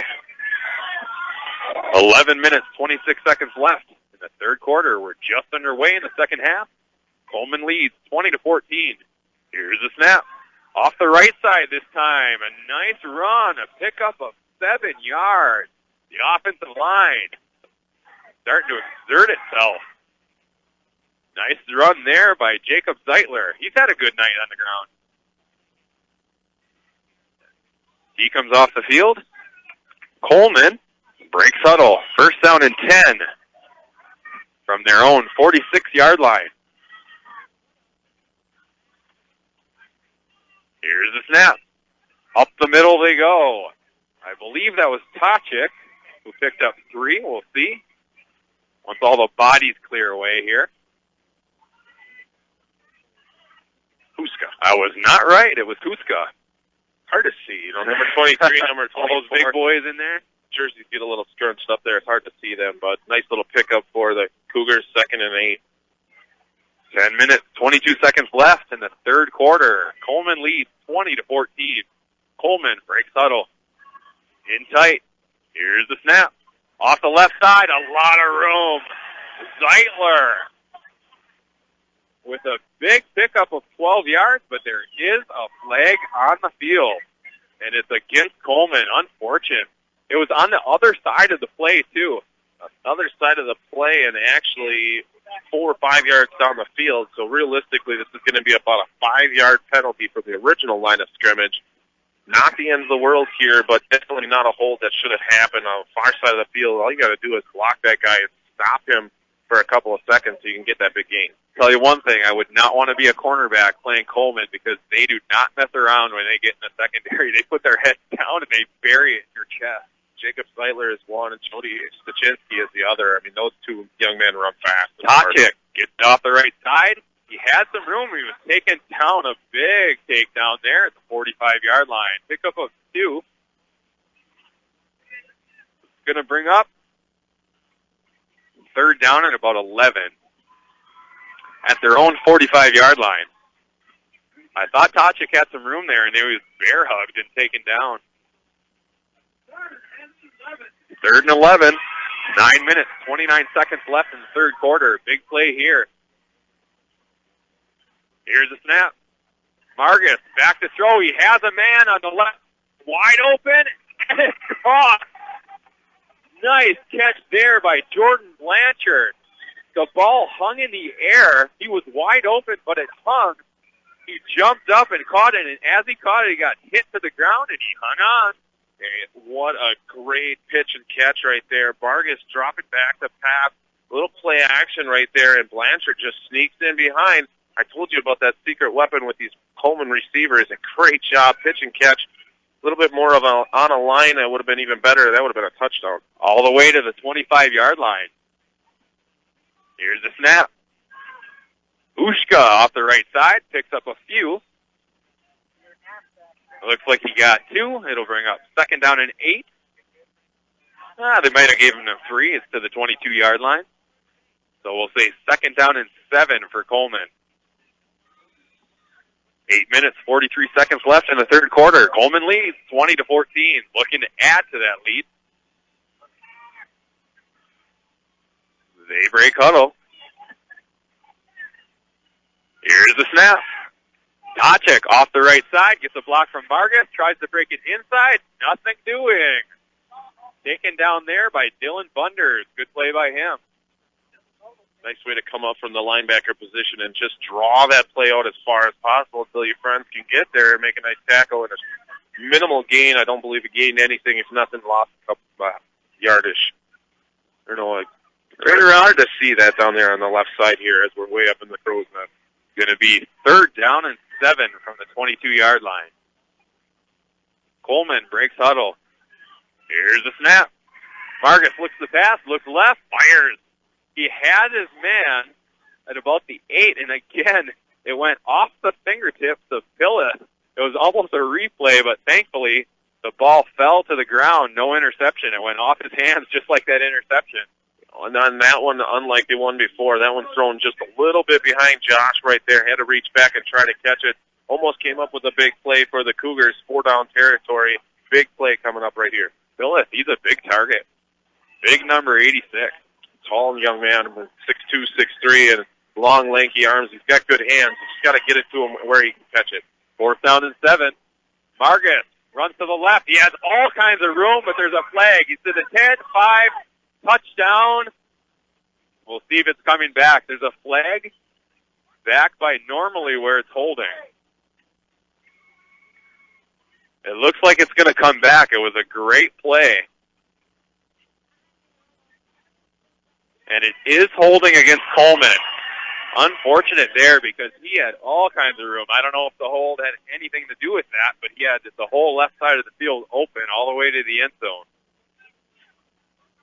That's a tough call right there. You know, when you got that much room, hard to say. Well, I'm up here, and referees down there, they can see it better than I can. So, tough break for the Coleman Cougars. But, hey, that play was open big time last. Now you're looking at a 13-yard penalty here. Need to make another big play right now. 4th down and 20. Here's the snap. Vargas drops back, rolls to the right, looking to throw. He lets it go to the end zone. Touchdown, Coleman! What a play! The defender was there. It just went over his fingertips into the arms of Nick Saylor, our halftime guest. There's the halftime luck. Wow. I'll tell you what, Eric, looking at his 40-yard bomb to the back of the end zone. We saw it in the pregame, and two defenders right in front of him threw both of their hands. None of them touched it. Nick's standing there like, oh, my God, I caught the ball. I mean, that was the look right there. Great job, Coleman Cougars. Huge play, adding to this lead. Coleman, here's the snap. Off the left side. Sachinsky trying to get there. He can't do it. The extra point, the 2-point conversion is no good. So it's 7 minutes, 30 seconds left.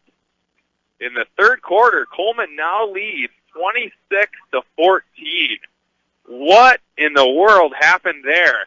4th down and 20, rolls out. He's under a lot of pressure. Throws off 1 foot, throws it about 40 yards, and when it was in the air, I was expecting an interception because there were 2 guys waiting there, and Nick Saylor was about 5 yards behind them, just there by himself, but there were 2 defenders, and they just misplayed it. I mean, if they would have taken 2 steps back, they would have had the interception. Instead, they go up, the ball just goes over their fingertips into his arms, just like unbelievable. Perfect. Just watching that play unfold, I didn't have high hopes for that play. To be 100% honest with you, he's rolling and throwing off his back foot and the ball hanging up in the air. He's had a couple of them like that now, and two defenders. I was watching ahead of the play. I'm like, uh-oh. Thinking in my head, and hey, you'll take the breaks where you can get him. And good job, Blake Margus, to get that ball into the end zone. Let Nick Saylor make a play on it. He's a good athlete. He makes that happen for the Cougars. Touchdown, adding to that lead. Here's the kick. Margus kicks it off to the right side. Very short, hits at the 32, picked up there, taken all the way to the 39-yard line. That's where Almond Bancroft will take over. But you know what?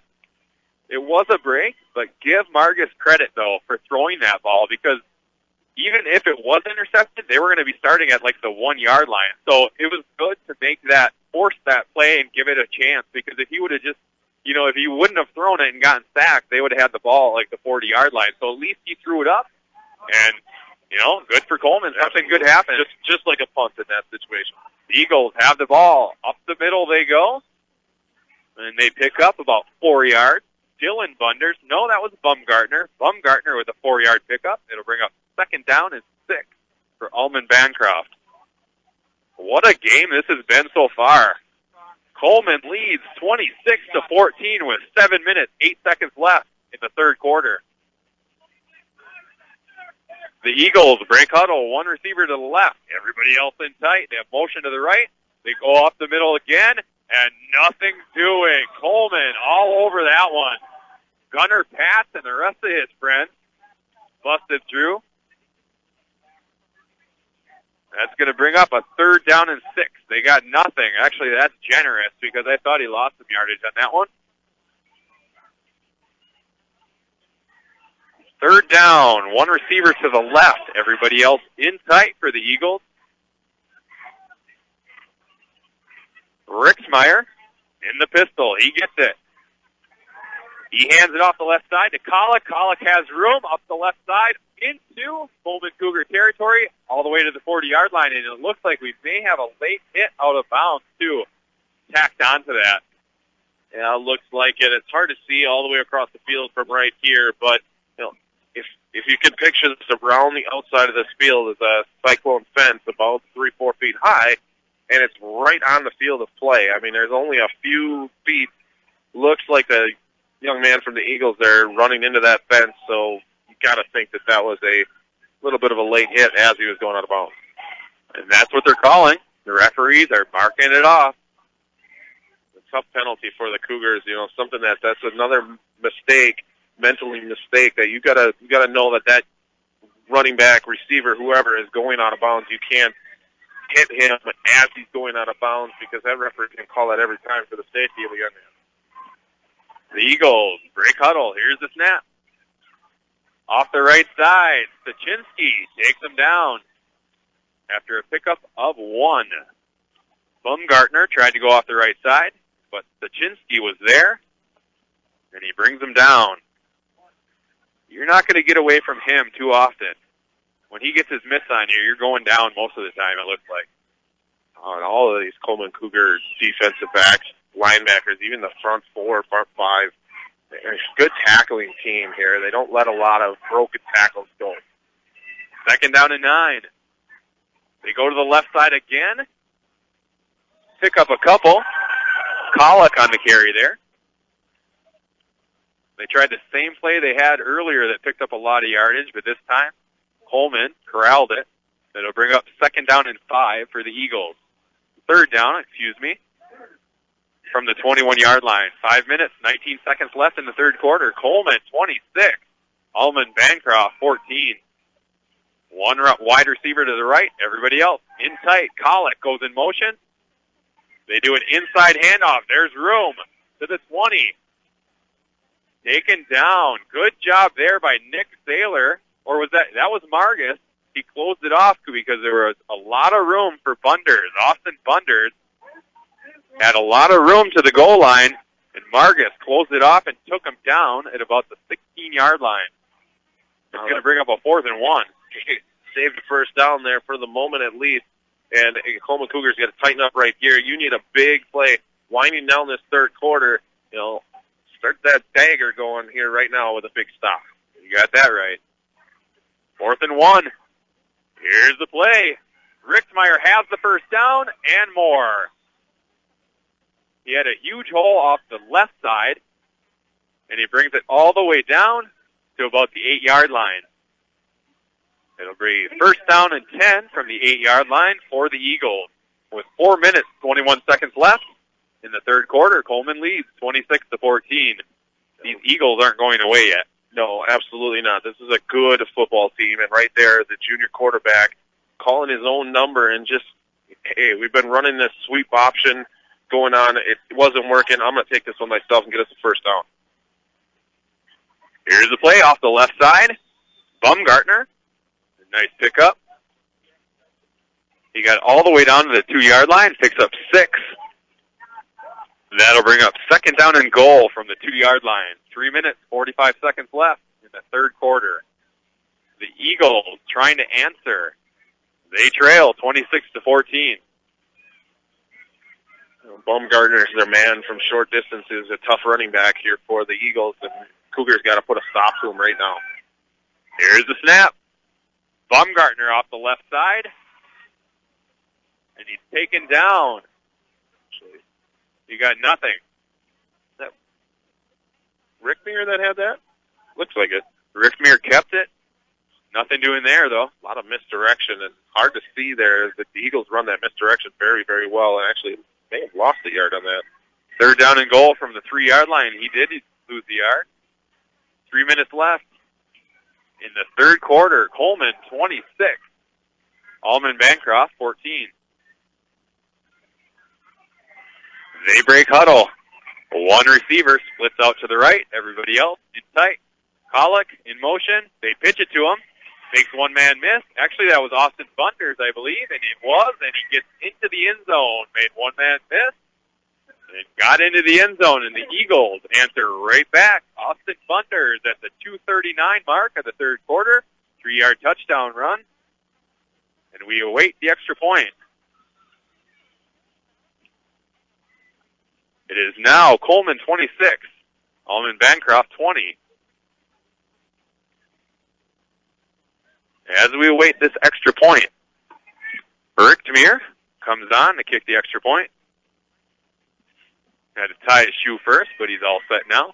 He kicks straight on. That's how I used to kick when I was a little kid.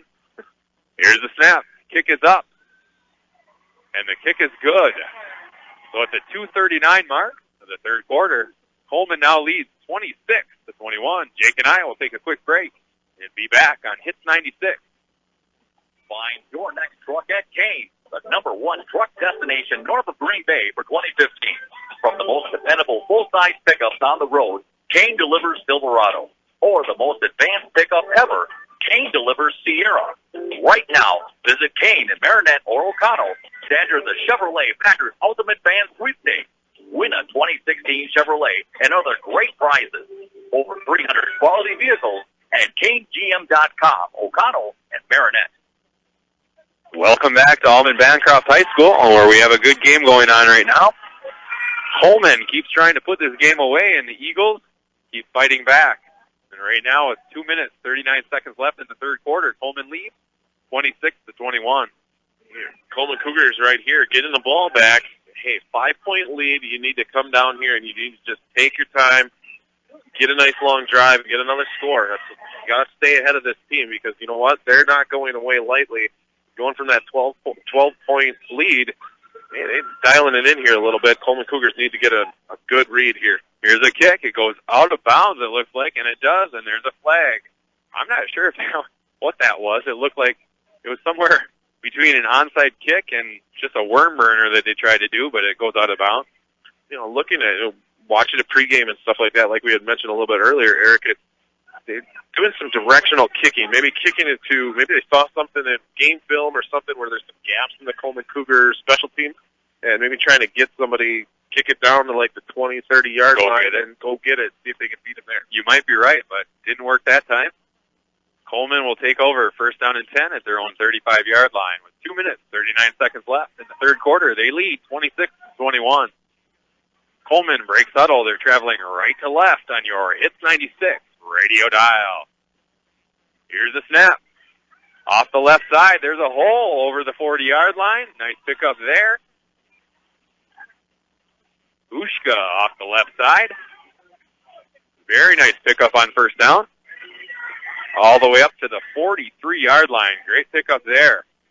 Brings up a short 2nd down and 2.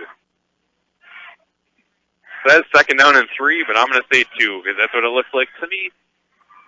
2 minutes, 10 seconds left in the third quarter. 2nd down and 2. And they change it. I was right. Blake Marcus, hands off. There's the first down and more all the way to midfield. Fighting for more yardage all the way to the 46-yard line of Almond Bancroft. Come on, Jacob Zeitler. My goodness. Jacob Zeitler and, Hunter Stadola pulling him right along here, coming off of the offensive line. And, he sees his buddy getting tackled by 3 guys and not going down. I'm going to help him out a little bit. I'm going to grab him by the shirt, and I'm going to pull him as far as I can to get another first down. And they did. They're now into Eagles territory at the 47-yard line. First down and 10 for Coleman. Here's the snap. Tachik has it, and he's taken down immediately. He got 1 yard. He had a little bit of room there, but he got tripped up. That'll bring up 2nd down and 9 for Coleman. 1 minute, 39 seconds left in the third quarter. Coleman leads 26-21. Coleman breaks huddle. Blake Marcus brings his boys to the line. 2nd down and 9. Here's the snap. Off the left side, Zeitler had a head of steam, but he got tripped up. He picked up 2 yards. It'll bring up 3rd down and 7. So the Eagles defense starting to tighten up a little bit here. Let's see if Coleman busts out one of those pass plays that they've done lately. Absolutely, Eric. Definitely a possibility here, but watch that wide side of the field and a lot of room there. Leave Austin Tachik off the wing spot right here. Here's the snap. You called that. There's Tachik. Nothing doing there. Taken down. Big play there by Dylan Bunders. He disrupted that play and took Tachik down. Well, that was a good call there. He snuck through the middle on the left side of the line and got up to Tachik and got him before he could make that edge. It was a great call. Just need to shell off that block. First punt of the game, 4th down and 9 with 20 seconds left. Here's the snap. Here's the kick, and it's blocked. Way back. Blocked all the way back to the 10-yard line. Coleman trying to get back there. They do. It's picked up at the 10, tackled at the 8, and that is where the Eagles will take over. Sachinsky got back there to save a touchdown, but he got tackled at the 8-yard line, and that's where Almond Bancroft will take over. Another big play. And that name again across the way to the PA at Dylan Bunders. Once again, they're coming in and getting a hand on that. And a huge block. Usually you see a block and it goes back 4, 5, 6 yards. This thing goes back about 40 yards. And, what do you do in that situation other than grab the ball and try to run it back as far as you can? And, that was a huge block, about 30, 40 yards on that. Now it's up to the defense to come up big here. First down and goal from the 9-yard line. 8 seconds left in the third quarter. Coleman 26. Almond Bancroft 21. Here's the play. Off the right side they go to the end zone. Did he get in? He did. Derek Baumgartner got in a 9-yard touchdown run, and just like that, the Eagles take the lead 27-26 with 3 seconds left in the third quarter. A 9-yard touchdown run by Derek Baumgartner. Called his name a lot tonight. We wait the extra point. Rick Muir again tying his shoe. He takes 4 steps back, directly back of his holder.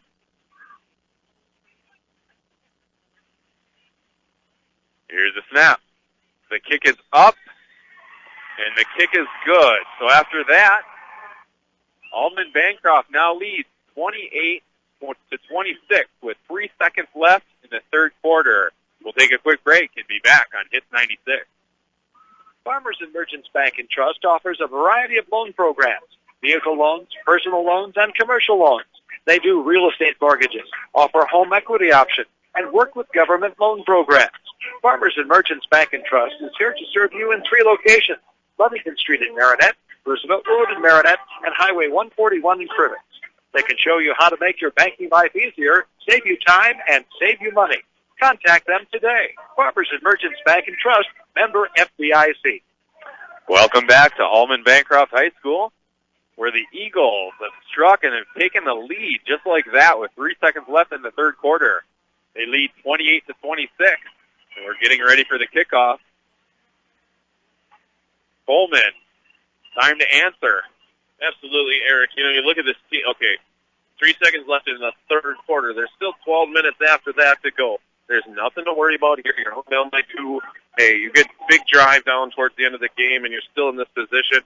You kick a short field goal, you win the ball game by 1. There's nothing to worry about here if you're a Coleman Cougar fan. You just need to go to work, forget about the score. It's back to square 1. And there's the kick. They try the left side again, and it does go off Tochik, but he picks it up at the 20-yard line. Looking for somewhere to go. Off the right side, he has room to the 40, to the 50. Oh, he's tripped up into Eagles territory, about the 42-yard line. If he would have got his foot up, he would have had a touchdown. Momentum is huge, Eric, and right there, Austin Tochik taking his momentum, switching it around, going back to the short side of the field, and running down the sideline. I thought we had a player down there. Is just Austin Tochik getting up just a little bit slow, walking back over here as the third quarter comes to an end. But Eric, on that, you know, getting that edge, and he had 2 guys to beat. One of them got blocked, the other one made the tackle. So nice job there by the Eagles and saving a touchdown. What a game it's been so far, and we have 1 quarter to go. See what the quarter brings. Tonight's game is brought to you by North Motorsports, the area's only full-line dealer of Honda, Can-Am, Ski-Doo, Sea-Doo, and Snapper outdoor products. From friendly sales staff to their certified service technician, they've got you covered. Visit North Motorsports at 3711 10th Street in Menominee, or give them a call at 906-863-5592. Also, Kane Chevrolet driving the game to you as the #1 truck destination north of Green Bay. Kane Chevrolet, Buick, GMC, O'Connell, and Marinette. Looking for a new set of wheels? Check out Riverside Auto, located on Highway 64. Whether it's a Chrysler, Dodge, Jeep, or Ram, they will help you get into the perfect car. Bayside Motorsport specializes in performance work and aftermarket accessories to keep motorcycles, ATVs, or snowmobiles running at the top of their game. Best of luck from Bayside Motorsports in Suamico. And we are underway. Here we go. Fourth quarter. Coleman, first down and 10 from the 48. Marcus keeps it himself, has a lot of room to the 40, to the 35. His gang tackled there, and he did not want to go down. It took the entire team to bring him down, but not after he got a first down all the way down to the 35-yard line of the Eagles. That's a good way to start the fourth quarter. Absolutely right there, Eric. And a short field to work with of a great kickoff return by Austin Tochik, who is still getting some work done to him, working on a few cramps. Should be able to see him. He's got his helmet back on right next to the coaches. Should be in on the next play. First down and 10 from the Eagles 5-yard line. Here's the snap. Off the left side, a nice pickup. This about 4 yards. Colton Rushka. They really have not been able to stop Coleman. So like you said, Jake, just keep doing what you're doing and driving down the field. They've done that all game. They haven't really been stopped at all. It's going to work out in the end. The Coleman Cougars have 4, 5, 6 running backs at their disposal here, and 2 of them that the underclassmen that haven't even seen the ball game yet. Keep doing what you're doing. Take the time off the clock, put them into the disadvantage, and get a lead back. Second down and 6. Marcus off the right side. Nice run there. All the way down to the 23-yard line. Down for Coleman. Nice drive to start this fourth quarter. Yeah, the senior quarterback just taking this game into his own hands here. That's his 9th carry unofficially for 59 yards, leading the team in yardage so far here tonight as a quarterback position with all these running backs. It's great. First down and 10 from the 23-yard line of the Eagles. Coleman has the ball. Here's the snap. Off the right side, Tochik has it. He's taken down by the jersey after about a loss of 1 yard, it looked like. They'll bring up second down and 11 for Coleman. Coleman is traveling from left to right on your Hits 96 radio dial. Tochik He got taken down by the jersey. Somebody grabbed him from the back and took him down. Second down and 11 with 10 minutes, 16 seconds left in the ball game. Almond Bancroft clinging to a 2-point lead, 28-26. Here's the snap. Right up the middle they go, a little bit to the left side. Nice run there by Jacob Zeitler, all the way down to the 18-yard line. 6-yard pickup. They'll give him 7, actually. 3rd and 4. A manageable third down here position for the Cougars. And a big play right here to keep this drive going, keep that clock ticking. They break huddle. Margus under center. Here's the snap. He keeps it himself, looking for room, spins down to the 15-yard line. It's going to be close. It's going to be real close. Right on the stick. We've had that a few times tonight. And they don't even measure. They actually say it's 4th and 2, Jake. I thought it was a lot closer than that. Oh, they got that ball marked at inside the 15. 4th down and 2. Big play in this game. Coleman breaks huddle. Here's the snap. Sachinsky off the left side. He's fighting. It's going to be close. I think he got it. And he did. First down, Coleman. Yeah, that's the guy you want in the game in that situation. A short yardage play. You're a little bit far from the end zone here to try any kind of pass or anything like that. Run it with your biggest guy, your hardest runner, and that's all the way Jody Stachinsky. Run this thing in there. 8 minutes, 45 seconds left in the ball game. First down and 10 for the Cougars. Up the middle they go to the goal line. Touchdown, Coleman! Colton Hushka had a huge hole, got hit at about the 2-yard line, and forced his way into the end zone, and Coleman answered right back.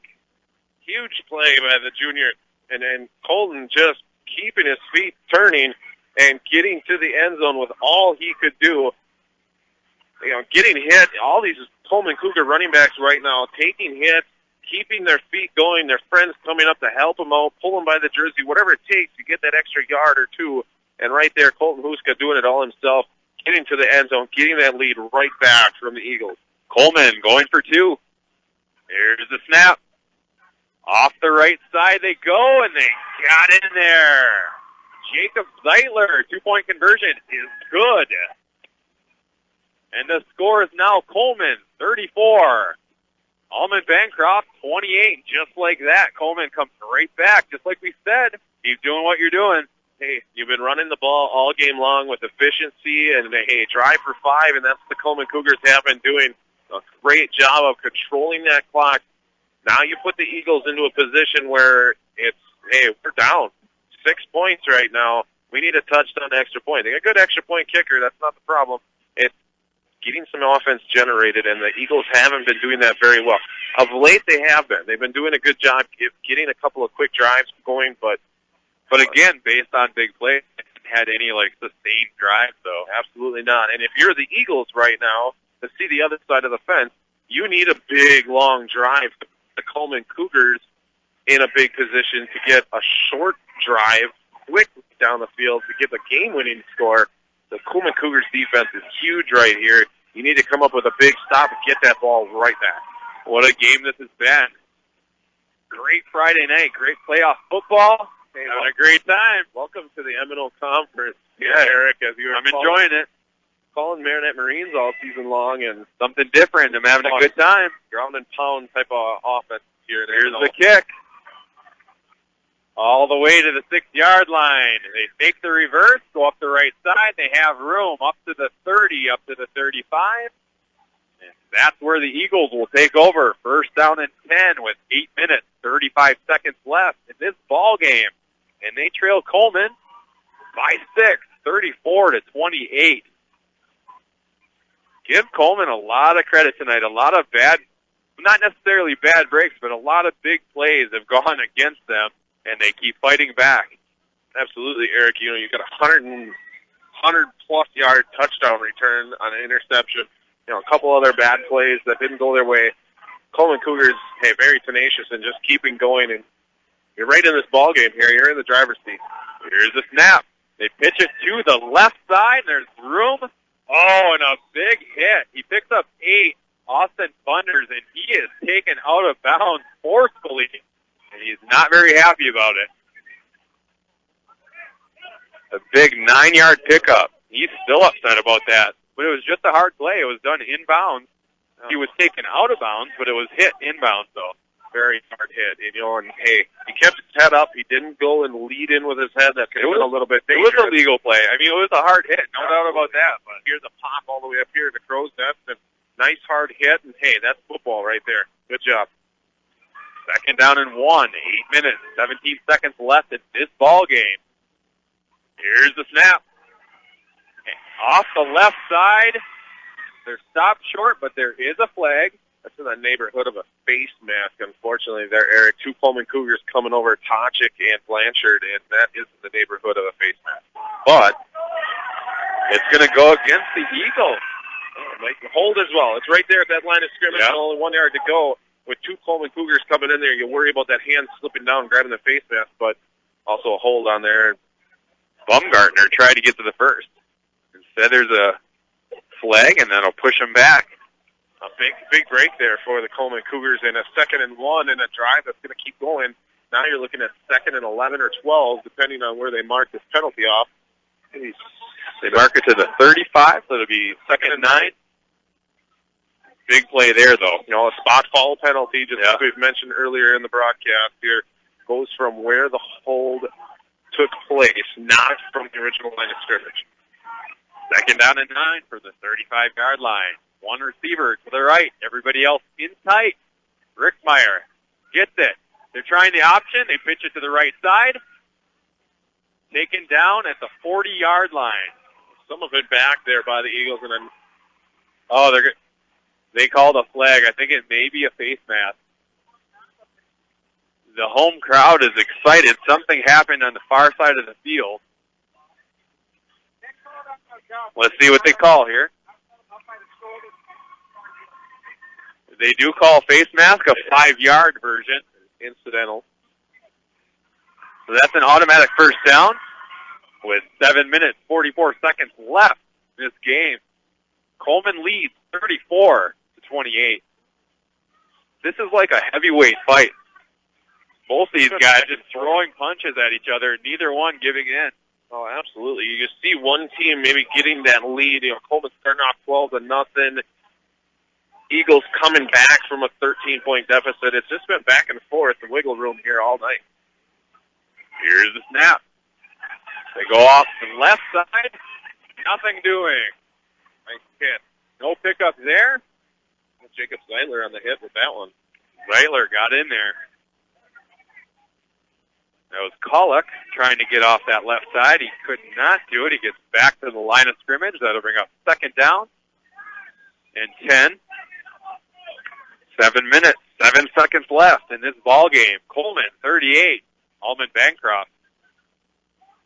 Coleman 34, Almond Bancroft 28. Switching things around here.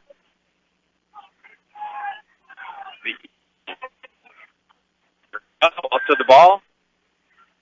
Bricksmere in the pistol. Austin Bunders goes in motion. Instead, they give it to Baumgartner. He gets to midfield. And that's as far as he gets. He's taken down. And they give him to the Coleman 49-yard line. Pickup of 5. The clock is ticking. 6 minutes, 24 seconds left in the game. That brings up a 3rd down and 5. Every play from here on out is huge. Time is of the essence for either team right now. Coleman Cougars a little less pressure at the clock, but you got to come up with a stop here, and this is a huge play for the Cougars in 3rd and 5. 3rd down and 5. Here's the snap. They pitch to the left side, and Coleman is all over that. A loss of 2. Nothing doing there. Austin Bunders had nowhere to go. He flips the ball away in disgust.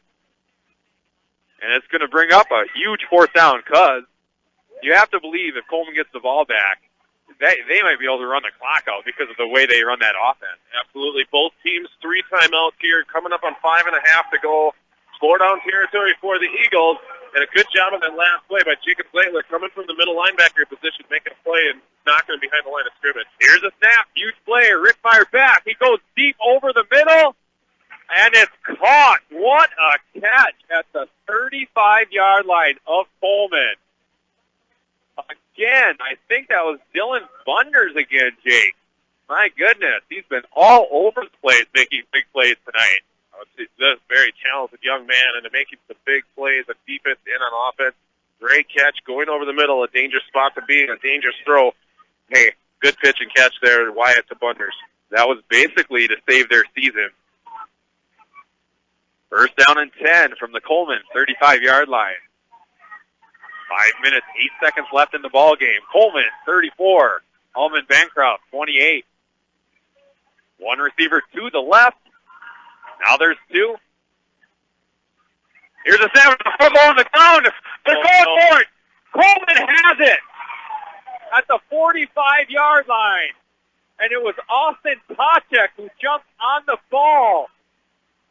And the Almond Bancroft player, Jared Baumgartner, is on the ground with his helmet in his hand. He can't believe he lost control of that ball. I don't even think it was a bad handoff. He got the ball, started running, and he just started juggling it. Juggled it all the way to the line of scrimmage here, and what a huge break on both sides here. Good job for the Coleman Cougars, and it's time to waste the clock. First down and 10. Margus has it, spins, goes off the right side, still fighting, got to hold on to that ball. He almost lost it. Almost came loose right there in a short gain. Hey, now is not the time to fight for extra yardage here because Almond is going to be coming after this ball hard and trying to strip it away here. A short gain for Margus. Need 2 hands on the ball as the coaches got that right. They hear it all over. That'll bring up second down and 9 for Coleman. 4 minutes, 21 seconds left in this game. They're trying to kill the clock. From their own 45-yard line, Coleman is up to the ball. Margus letting the clock run down. Here's the snap. Tachek has it off the right side. Stiff arms, but only can get a yard. You're going to bring up third down and 8. And you don't want a silly penalty here as you kind of watch away from the ball. A little chippy on both sides here as Coleman Cougars giving that extra hit and excitement, and Almond Bancroft giving that extra hit and a little bit of frustration. So be real careful here on both sides to not get a silly penalty. 3 minutes, 31 seconds left in this game. Third down and 8 from their own 46-yard line. Coleman has the ball. Blake Margus under center. Here's the snap. Off the right side, lot of room. All the way down to the Eagle 47-yard line is Colt Mahushka. Nice run there. That brings up a short fourth down. 4th and 1, Jake. There's only 3 minutes left. This is really close to being the ball game. This is a dangerous spot right here. As a coaching staff, what do you do here? Do you get the first down and then try to run the clock out? If you don't get it, you give a half the field to the opposition, and they're only down 6. Do you punt it to the corner, the farthest corner of the field, and try and pin them deep, make them run 2 minutes, and we'll see what this winds up being now as they take the timeout. They let the clock run down to 2 minutes, 34 seconds left, and Coleman takes the timeout. Smart play there. I didn't really think about the punt, but you bring up a good point only because the Eagles have not been able to drive 80 yards all night long. No, absolutely not. The only time they did, they got 2 huge plays, a 30-plus yard run, a 30-plus yard pass to get them right down to the goal line, and were able to punch it in. So they have the capability to do that. I think right now here you go with the odds, punt the ball to the corner. Worst case scenario goes in the end zone. They got to run 80 yards. Best case scenario is you pin them inside the 10, and they got more than 90 yards to go for a tying score. That's right. Depends on your point of view. I'm a gambler myself. I think I would go for it, but well, you got some of the famous running backs in the state right here. I think I put it in my horses. Put it to the horse, and let's see what happens here. Sachinsky. That's what I'm going to say. Maybe Margus up the middle here. This is a huge short one. It's a short one. They got to get to about the 46-yard line. Sitting on the 47 about. It's going to be interesting. Let's see what happens. Here we go. Here's a snap. Off the left side. First down, Coleman. Zeitler gets the first and much more all the way down to the 40-yard line of the Eagles.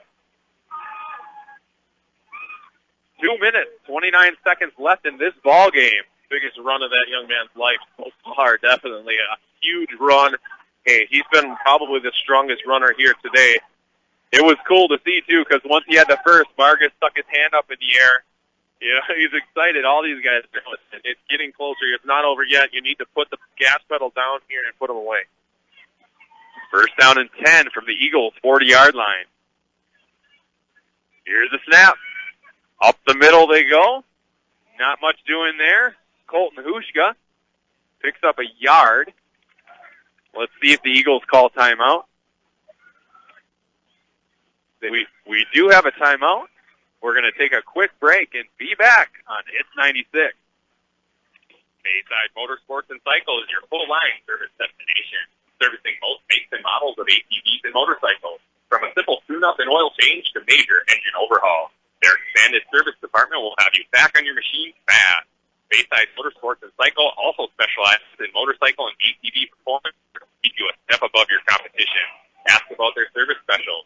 Bayside Motorsports and Cycle in Green Bay or at BaysideMotorsports.com. Welcome back. 2 minutes, 3 seconds left in this ball game. Coleman is that far away from making history.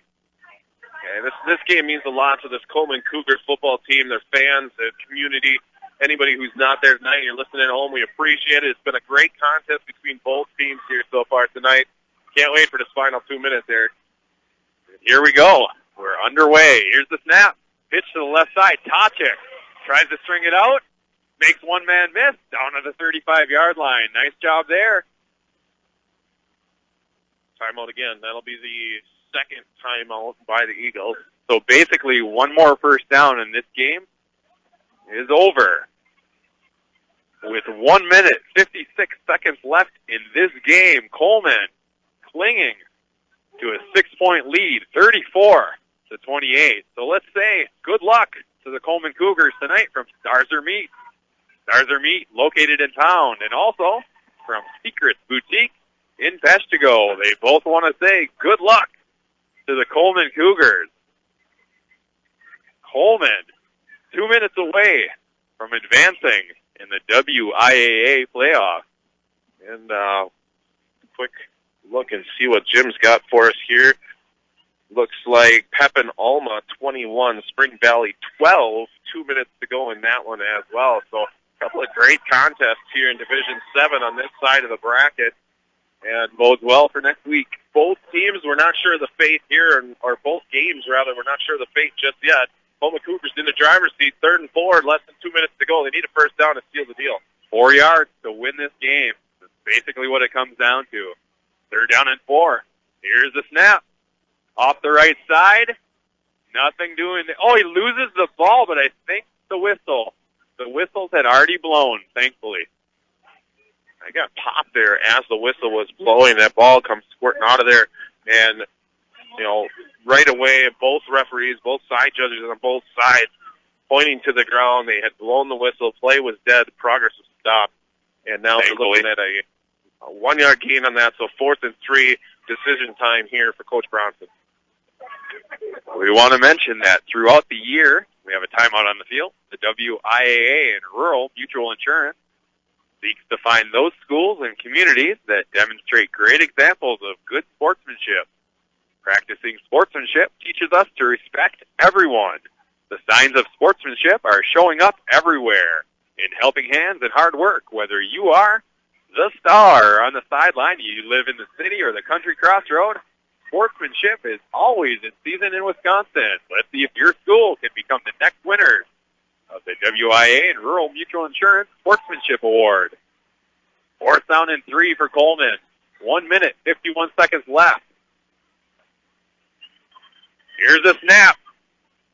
Margus has it off the right side, looking to throw it, dumps it off. First down, Coleman. And that should do it right there. The crowd is going wild. What a play there. For a team that doesn't pass, they use the pass to put this game away all the way down to the 27-yard line. 1 minute, 45 seconds left until victory for the Cougars. Huge first down and a short pass. They ran everybody 3 different routes, right side of the field, took the shortest route. It was the most wide open. They were thinking they were going to go deep. You only needed a first down. It was like 3 yards away. They picked up 6. The game is just about in hand. No timeouts left, 1 minute 45. He's offside. Offside against the Eagles. 1 minute, 45 seconds left in this ball game. Coleman, 34. Almond Bancroft, 28. It was great to see the Cougar fans so excited. When he caught that pass, everybody was up and screaming. Both the players and the fans and the people in the booth here with us. First down and 5 for Coleman. Here's the snap. Margus takes it off the left side. Picks up about 4, it looks like. Close to first down, I think. They give him a good spot. And it is a first down. There you go. Another first down. Tack it on.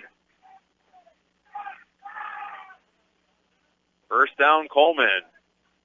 All the way down to the 16-yard line, and the clock is now ticking. 1 minute, 38 seconds left.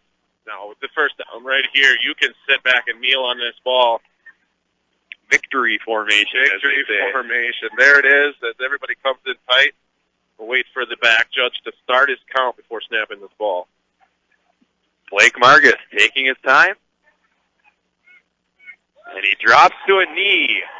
Keeps that clock ticking. 1 minute and 13 seconds left between Coleman and history for the Coleman Cougars. Moving on to level 4.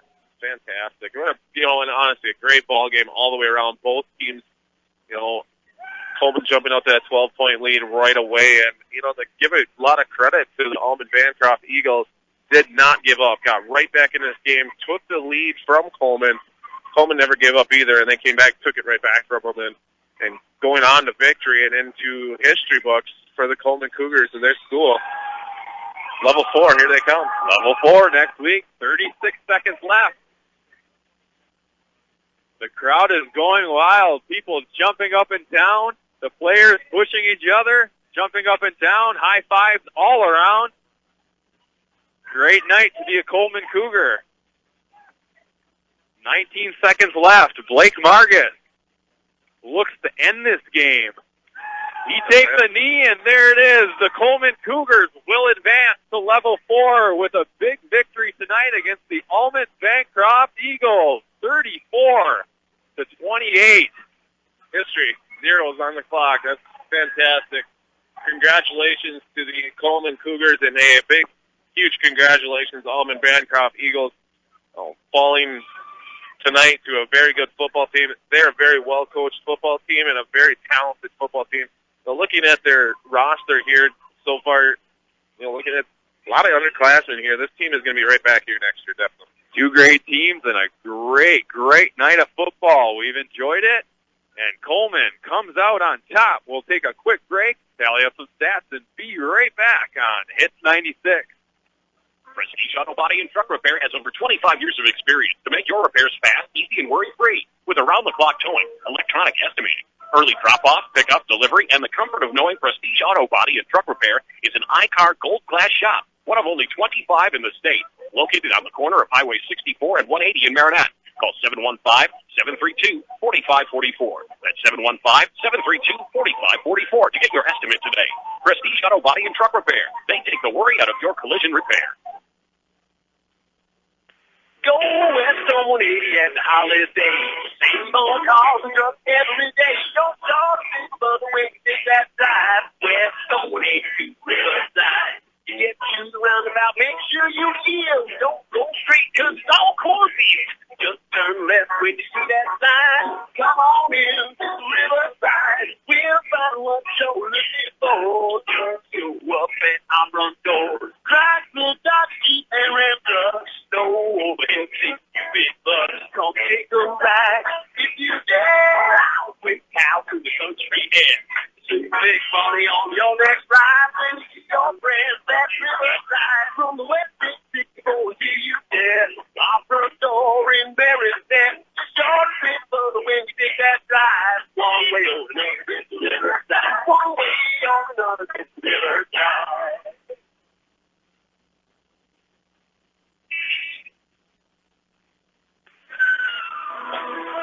Fall is coming up quick. Let the rental department at Cribbets Lumber help you get your lawn winter ready. Pick up your hardware, lumber, and paint to finish up those spring projects you put off all summer. Cribbets Lumber can have you ready for the holiday season. Check out the variety of household appliances. Don't let the snow sneak up on you. Stop by Cribbets Lumber for help designing and planning your projects.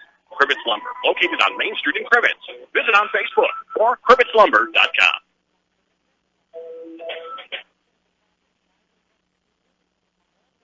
You can only imagine what treasures await you at Thrifty Treasures. From clothing for the entire family and any occasion to home goods. This 10,000 square foot building is full of items handpicked for a new home. You can get your hands on these treasures this spring only at Thrifty Treasures.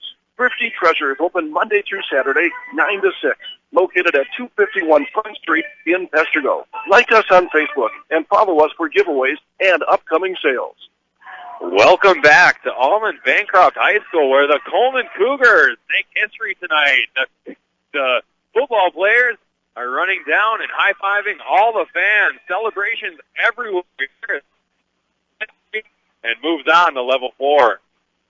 Yeah, a huge victory for the Coleman Cougars, and this meant a lot to them. And we talked to Nick Taylor at the half of the interview earlier this week, and hey, this was a big deal to them. This was their first and number one goal after winning the conference. Once we get into the playoffs, and we need to get to level 4. That's our goal. Hey, check that one off the list. 2 games to go, and moving on to Camp Randall. So there you go. How'd we get here?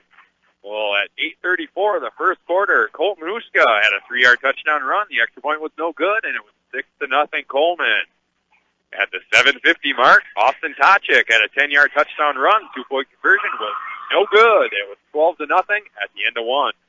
At the 11:42 mark, the second quarter, the first play of the second quarter, actually, a 100-yard interception return by Joel Terzinski of the Eagles. The extra point was good. It was now Coleman 12.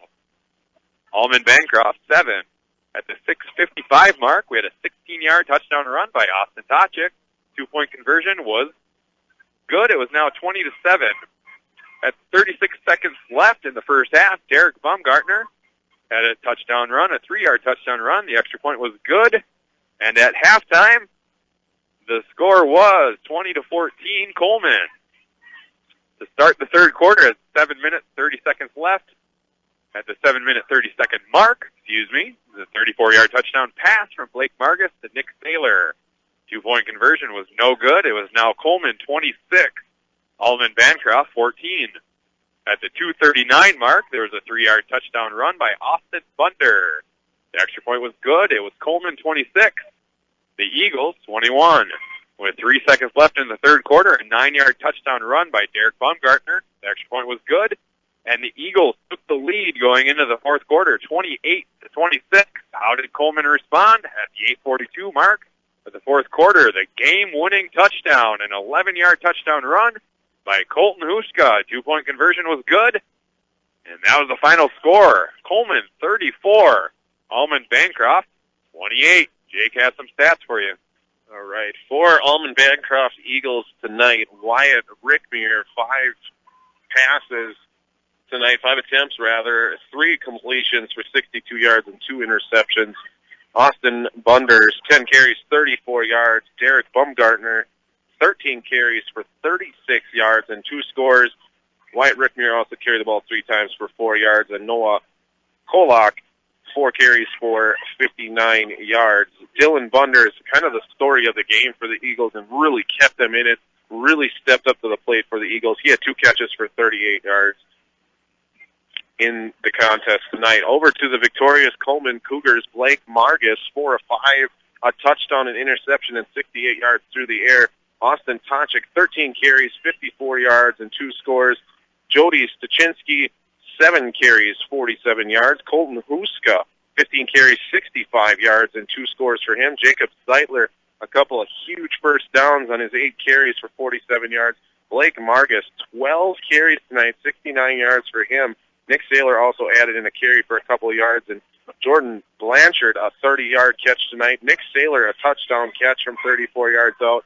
Austin Popchick also adding a small gain on a catch, too. So right now, Eric, first time you've seen Coleman this year, what do you think? I mean, personally, this is exactly what they've done all season long, dropping in that pass here and kind of surprise defenses once you get the 8, 9, even sometimes 10 guys in the box, because all they do is run the ball.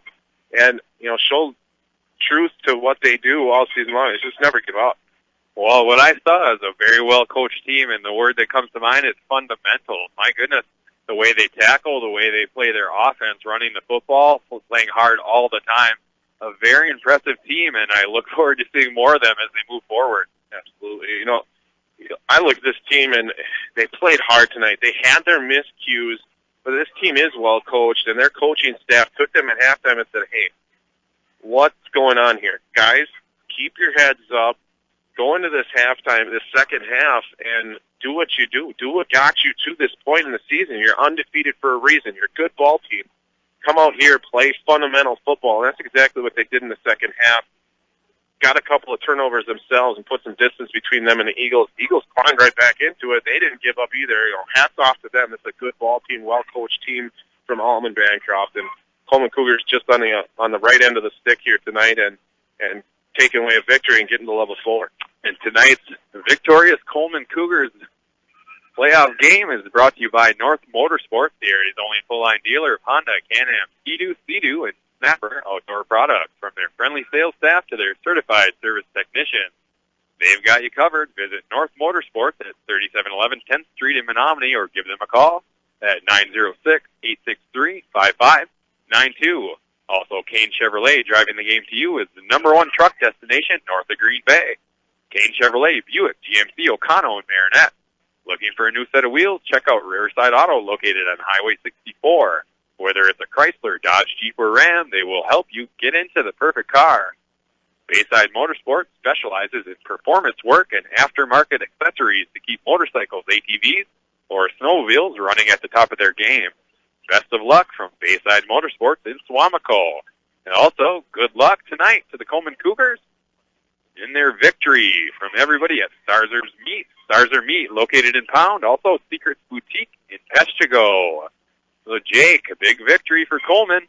They're moving on. Moving on to level 4 of this Division 7 playoff. And quick update here. Pepin Alma, 21-20 with less than a minute to go. Spring Valley has 8 and going for the onside kick, and it looks like Pepin recovered the onside kick.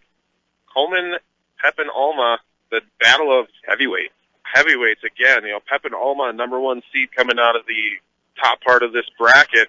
Coleman, the #2 seeds, surprising a few of these bigger teams so far in this contest.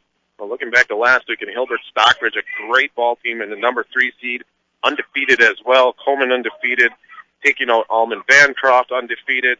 Looking at Pepin Alma, who's probably also undefeated. It doesn't have it on our sheet here, but Coleman Cougars are playing some good football at the right time of the year, Eric. That's right.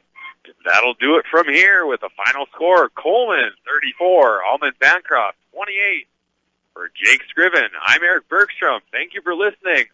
Check us out again next week with the Coleman Cougars, and you have a great night and a great weekend. M&O Conference Sports broadcasts are brought to you by Badger Credit Union, North Honda Motorsports, American Family Insurance, Pat Robbins Agent, Bayshore Credit Union, Riverside Auto, Town and Community Insurance, Prestige Auto Body, Crivets Lumber, Farmers and Merchants Bank and Trust, Tri-City Physical Therapy, Menominee County Federal Credit Union, Pit Stop Quick Lube, BJ's Heating and Cooling, J&R Auto Parts and Service, Menards, Advanced Motors, Peshtigo National Bank, Kane Chevrolet Buick GMC, Bayside Motorsports, and Thrifty Treasures.